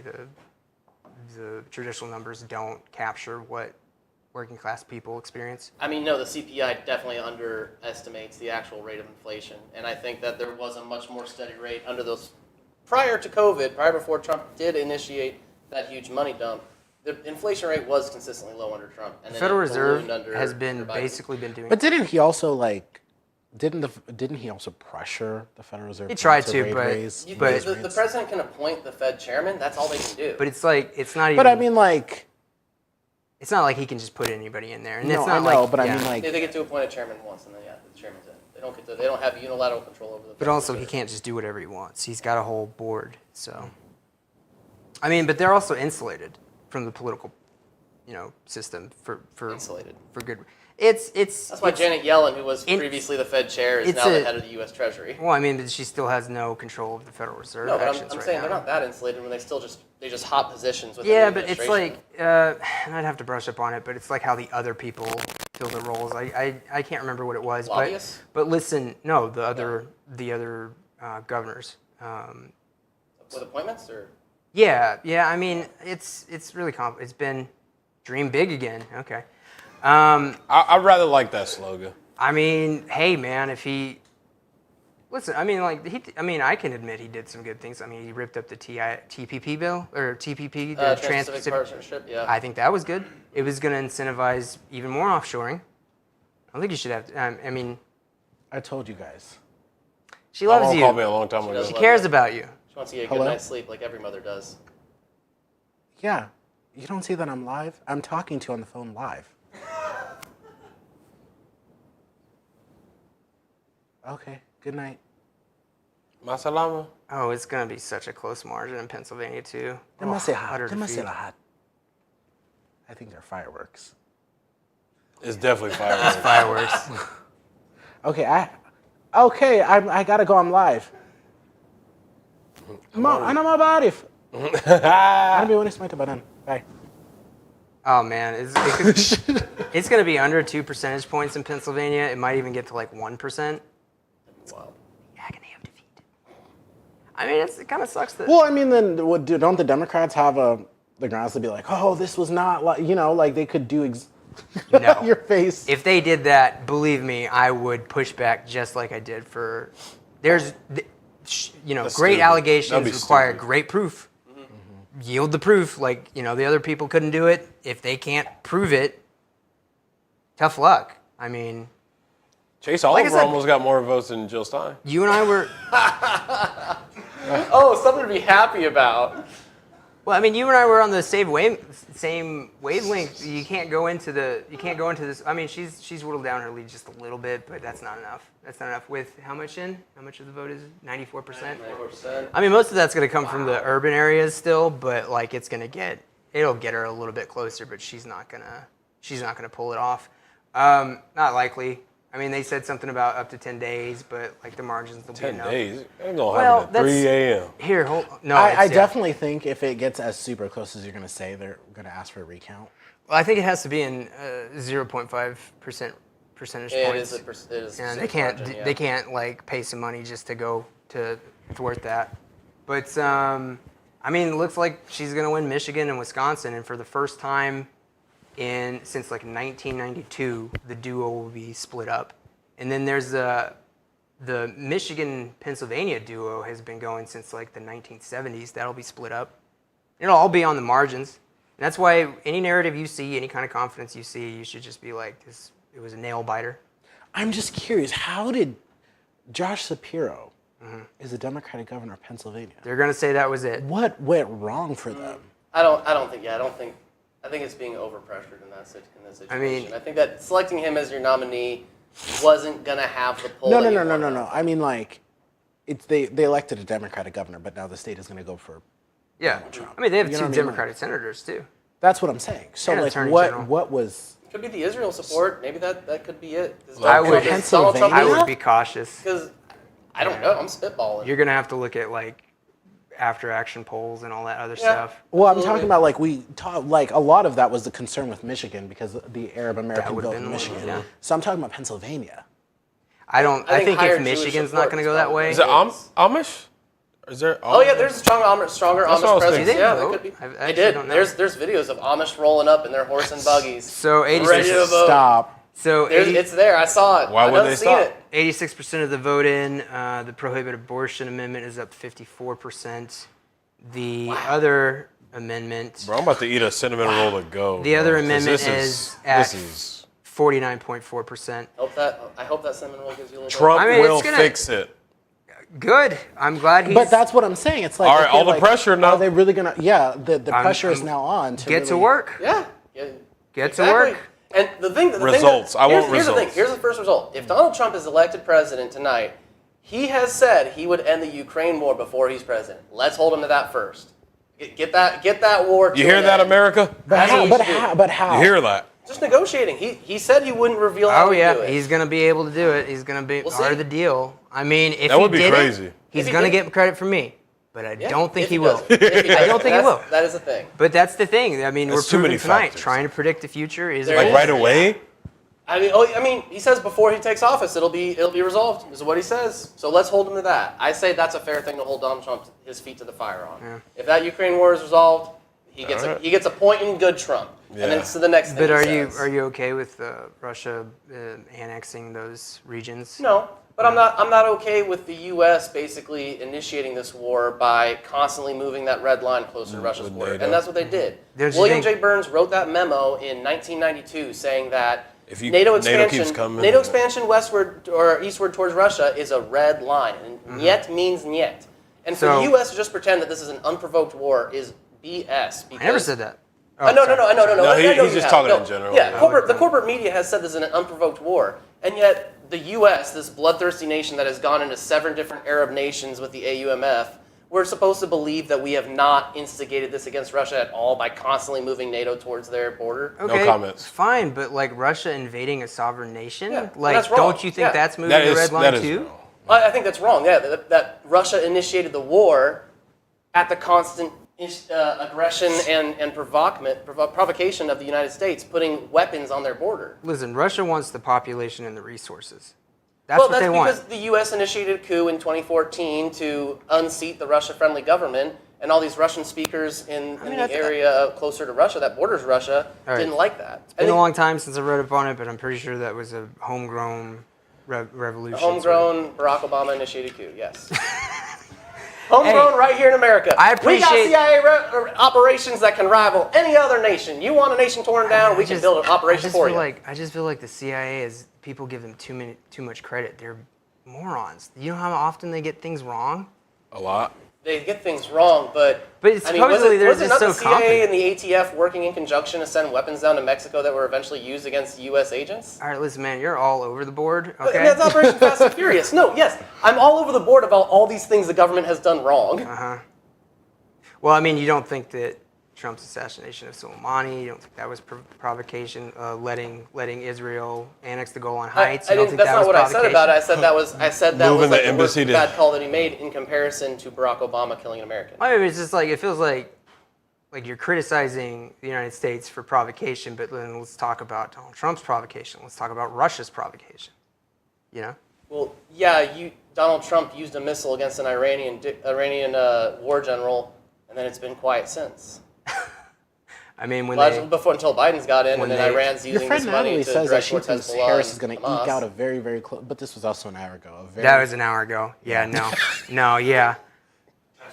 Yes. Oh yeah. I mean, she He was gained at a point I already, think too. that's probably when Harris was down. Oh, at and then 70K. she immediately commented, "Oop, folks, just as I posted this, there was a big dump out of PA, which is what you were talking about. I got to be real with everyone. This does not look good." Oh, it's Angela's birthday today. Who? Angela. Angela who? Angela. I know a lot of Angelas. The Angela that was You just look on like your you know a lot of podcast. Angelas. I know a lot All of right. people. Hey, you know, The Angela that was just on your podcast. I mean, I guess this was kind of a got a healthy way to box. spend. This was a healthy way to spend election night for me because usually I'm in a dark room and Damn, just dark? anxiety. The But world is so bright. Why be in the dark room? because that's the way you're supposed to take in election night. Joke. you know, Okay, good.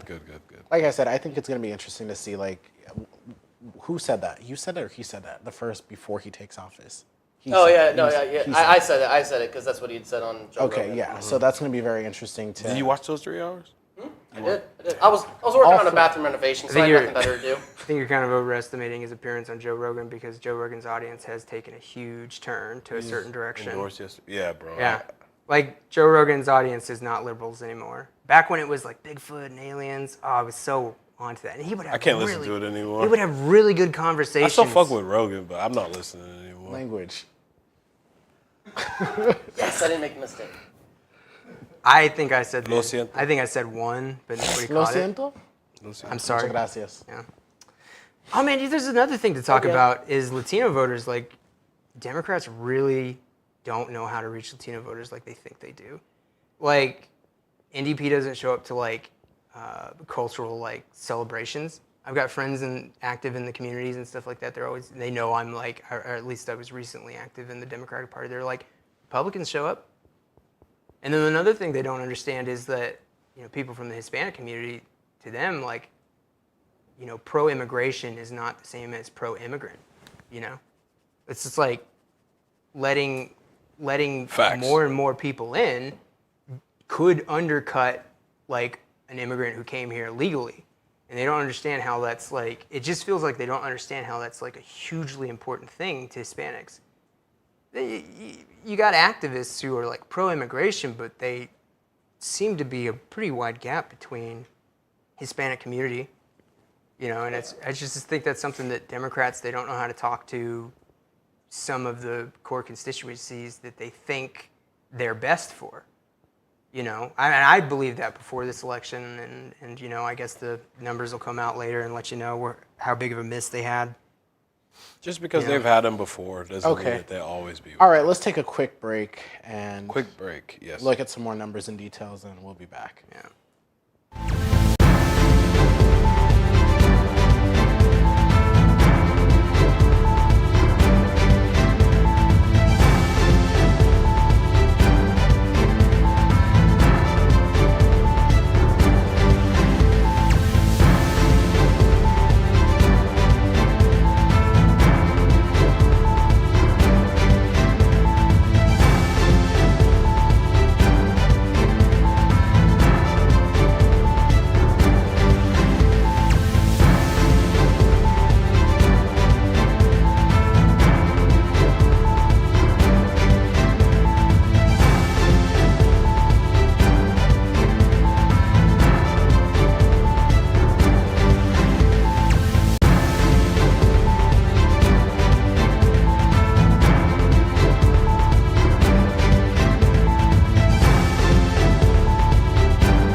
will become Legislative District 5's new state senator.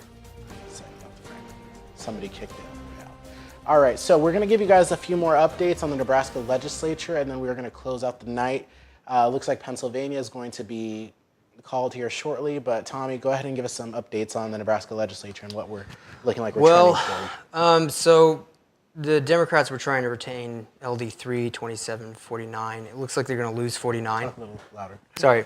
That was actually it looks like they're going to lose 49. That's Jen Day's seat. She was probably the most vulnerable Democrat. I mean, she took a huge, brave stand on abortion rights in a very conservative district. Well, her district got redrawn. Yeah, and it got redrawn. It was conservative-leaning or conservative majority before then, but she still won in a conservative She ran race. as like a centrist Democrat, right? Yeah, but you know, she really stuck her neck out. It was a very brave thing to do. Most politicians would make the calculated move and not do that. Yeah. But it looks like they're going to lose 49.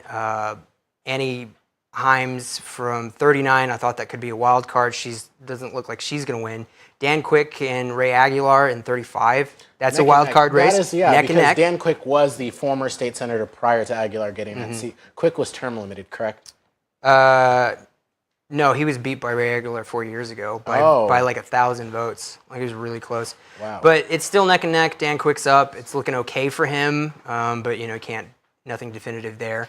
So it looks like Nikki Beamer Pope versus Carolyn Bosnan. It looks like Carolyn Bosnan, the incumbent Republican, is going to win that one. 21, Bo Ballard, going to win. He's the incumbent Republican. Both Bosnan and Ballard were appointed. Looks like they're going to win their re-election bids. So all told, LD3 is looking pretty competitive. They have a much better shot there than looks like Jen Day, but all told, they might retain 3, 27, and pick up 1. So they're going to end with. It looks like the Republicans will end up having a supermajority. It's looking that way. They're going to lose 49, so then that takes them down to 15, but they'll gain back 5. That puts them back up to 16. But they're gonna. I mean, it's gonna be marginal. Yeah, I mean, I was predicting 15 plus 2 liberal independent seats, but I was wrong about them losing 3. Looks like they might be able to eke out a win in 3. They're gonna lose 49, so I was right about that. They're gonna pick up 5. I was right about that. I also put 35 as a pickup, but with. Let's see. I'll put him at. I'm also going to look on updates on Vargas. Essentially, it's looking like they're going to be 16 to 17 seats. Like that's what it's looking like. And just a quick update on the 2nd Congressional District. That's the one that Vargas is running against Don Bacon, who's the incumbent. We're at 91% of the votes counted. This is all according to the Associated Press. Vargas is leading by a few hundred. I mean, the percentage is 50.1. 49.9 Vargas. So not looking good for him. You don't think so? He's drastically underperforming Harris. It's going to be a photo finish, but it's not a good sign that he's underperforming Harris in that district. But you got a decent amount of Harris, Don Bacon voters. You know. So yeah, I mean. Legislature, right on the fringes of a 17 or 16 seat minority, which 17 is super important. The ballot measures, it looks like Nebraska is going to become the first state in U.S. history to enshrine an abortion ban in the state constitution. My prediction was whichever side was going to lose is going to say there was a lot of confusion and we're going to come back in 2 to 4 years. I think that's going to happen. It's not a bad excuse, to be honest, but I think that's what was going to happen. I think you'll see another shot for that in 2 to 4 years. Looks like medical marijuana is going to pass with flying colors. It looks like they're going to repeal the ballot initiative. Mixed bag for Nebraska tonight. A lot of progressive policies are going to pass, but we're also going to have an abortion ban enshrined in our Constitution. I mean, it kind of reminds me of like California. They enshrined a gay marriage ban in like the 2000s. Oh, really? Yeah. And then in a matter, not even a decade, they had it all turned around. Wow. Yeah. So yeah, I think that's going to be one of the things. Like you said, I think that's an accurate prediction that in a couple of years they're going to come back and try it again. But for sure. You know, when I was talking to the people who protect our rights, like this petition drive, this whole campaign ended up costing millions. Yeah. I It mean, costed millions. for one, generic ballot measure, 2 million minimum. Yeah. Yeah. Yep. So that's quite the effort. Yeah. But it just did not meet the mark there. Yeah, I'm just waiting. Any minute now, they should be calling Pennsylvania. And it would most likely go to Trump. I mean, it might be under 2%, Yeah, and I think, and if Pennsylvania, that's the That's the linchpin. That's the closer. yeah. Harris could win Michigan, Wisconsin, Arizona, and Nevada. Wouldn't matter. No. Yeah, she absolutely needs Pennsylvania. I mean, people are going to come out with all kinds of narratives. They're going to say, well, she did this wrong, they did this wrong, and all this other stuff. And it's just like, the thing is, if Biden stays in the race, it's probably a landslide for Trump. I mean, and it's also, people will complain about Jill Stein, the vapor candidate, and Chase Oliver. Yeah, no, they're not going to have a huge impact. If they were going to have any impact, it was going to be in Michigan, and it doesn't look like it's going to turn out that way. But numbers come in, we'll see. But no, I mean, Harris did that pivot at the end to try to appeal to conservative women, independents and Republicans, and I think she did it because she believed she had to make up for the Gaza voters that she thought were disaffected. It looks like it's not going to work out. So that's the way it is. But yeah, for as far as Nebraska goes, it looks like we're right on the margins for Republican supermajority. 16-17 is what it looks like right now for the Democrats, and 17 is the big one. Passed several progressive ballot measures, but also we're going to pass the big one, 434. There's some silver linings, and it ain't over. 2 to 4 years. That's going to be very fascinating. I mean, listen, Nebraska is going to be lauded in conservative circles. Huge. We're going to be the only state that does this. I mean, I'm pretty sure. I don't know if an abortion ban is on the ballot in any other state, but the Republican Party is going to look at Nebraska and go, hell yeah, that's how you do it. They're going to be in the pro-life movement. They're going to be raised up. Well, I'm curious to see all the other, and there have been a lot of maybe not a lot, but Kansas. They during what was it, the midterms? Yeah, they defeated. They had a referendum. They had a ballot initiative and ballot measure on their abortion. They enshrined abortion access in their state constitution. And I'm just curious to see if there was a competing petition drive at that time. There was none. No. So this is the first time that first time in American history where we had competing ballot initiatives like this. Fascinating. And it's going to be a pretty good argument that the pro-choice crowd is going to say it was confusion. I mean, we saw a lot of confusing ads that were meant to be confusing. And they're going to say we're going to come back in 2 to 4 years. We're going to have a single issue on the ballot. Sure. I mean, I don't know how it works if we pass one constitutional amendment, but then do we have to repeal it before we pass another one? I don't know. But I mean, yeah, Nebraska is going to be on the map for conservative maybe that language could just be built in to repeal and replace. Perhaps, but that could be a single issue there. Yeah. I don't know how that works, but they'll be back in 2 to 4 years. We'll have to dive in and do some something. research on that. Yeah.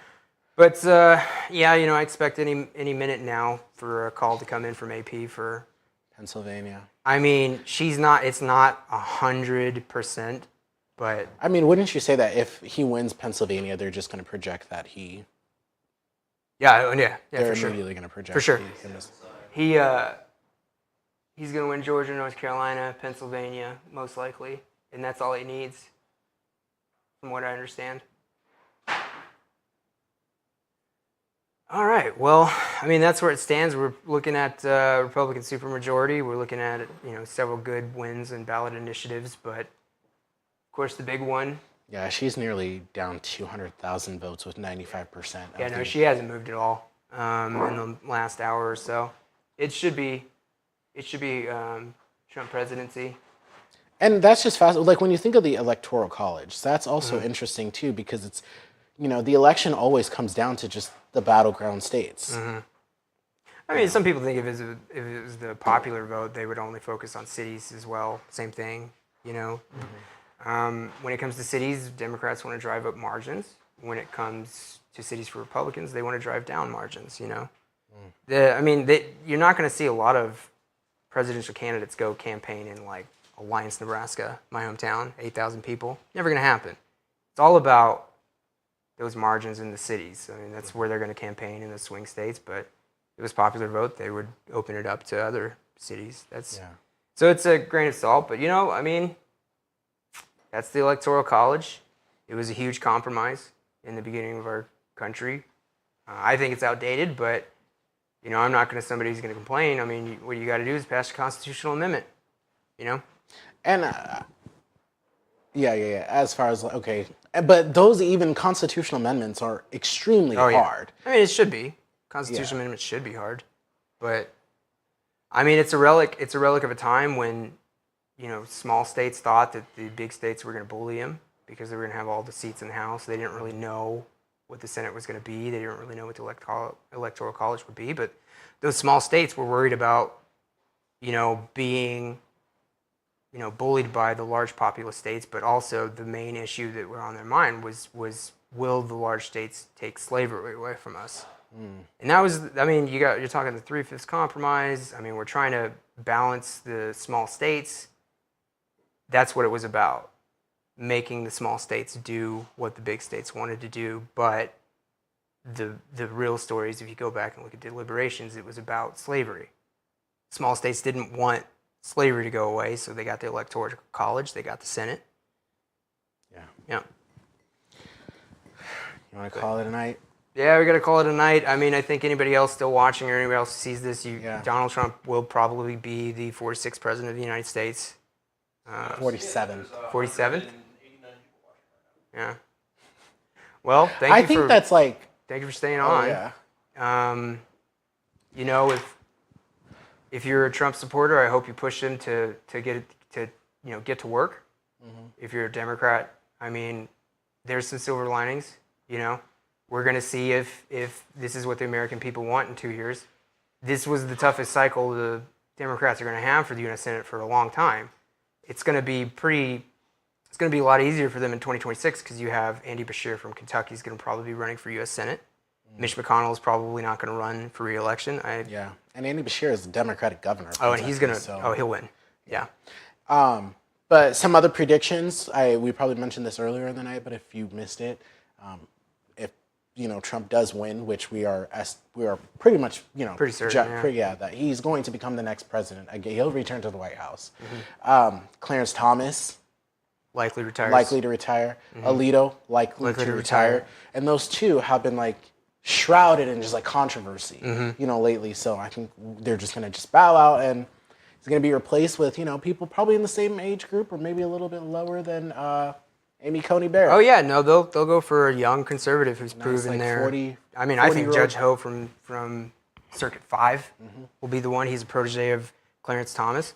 I mean, it'll be easy for them to do that because they've taken. They're going to have 51 seats, I think, maybe 52. But even think about this: he had 3 Supreme Court picks. Yeah, in one term. That means like if he gets 2 more, that means he has got 5 Supreme Court picks. Clinton got 2 in 8 years. Obama got 2 in 8 years. But Bush Obama got was 2 in 8 years. Another one, but McConnell blocked any type of hearing. And he got 3 in 4 years. And people can complain about how the Republicans did dirty because they broke tradition. It's like, I don't believe in tradition.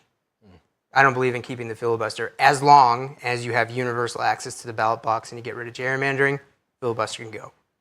Yeah.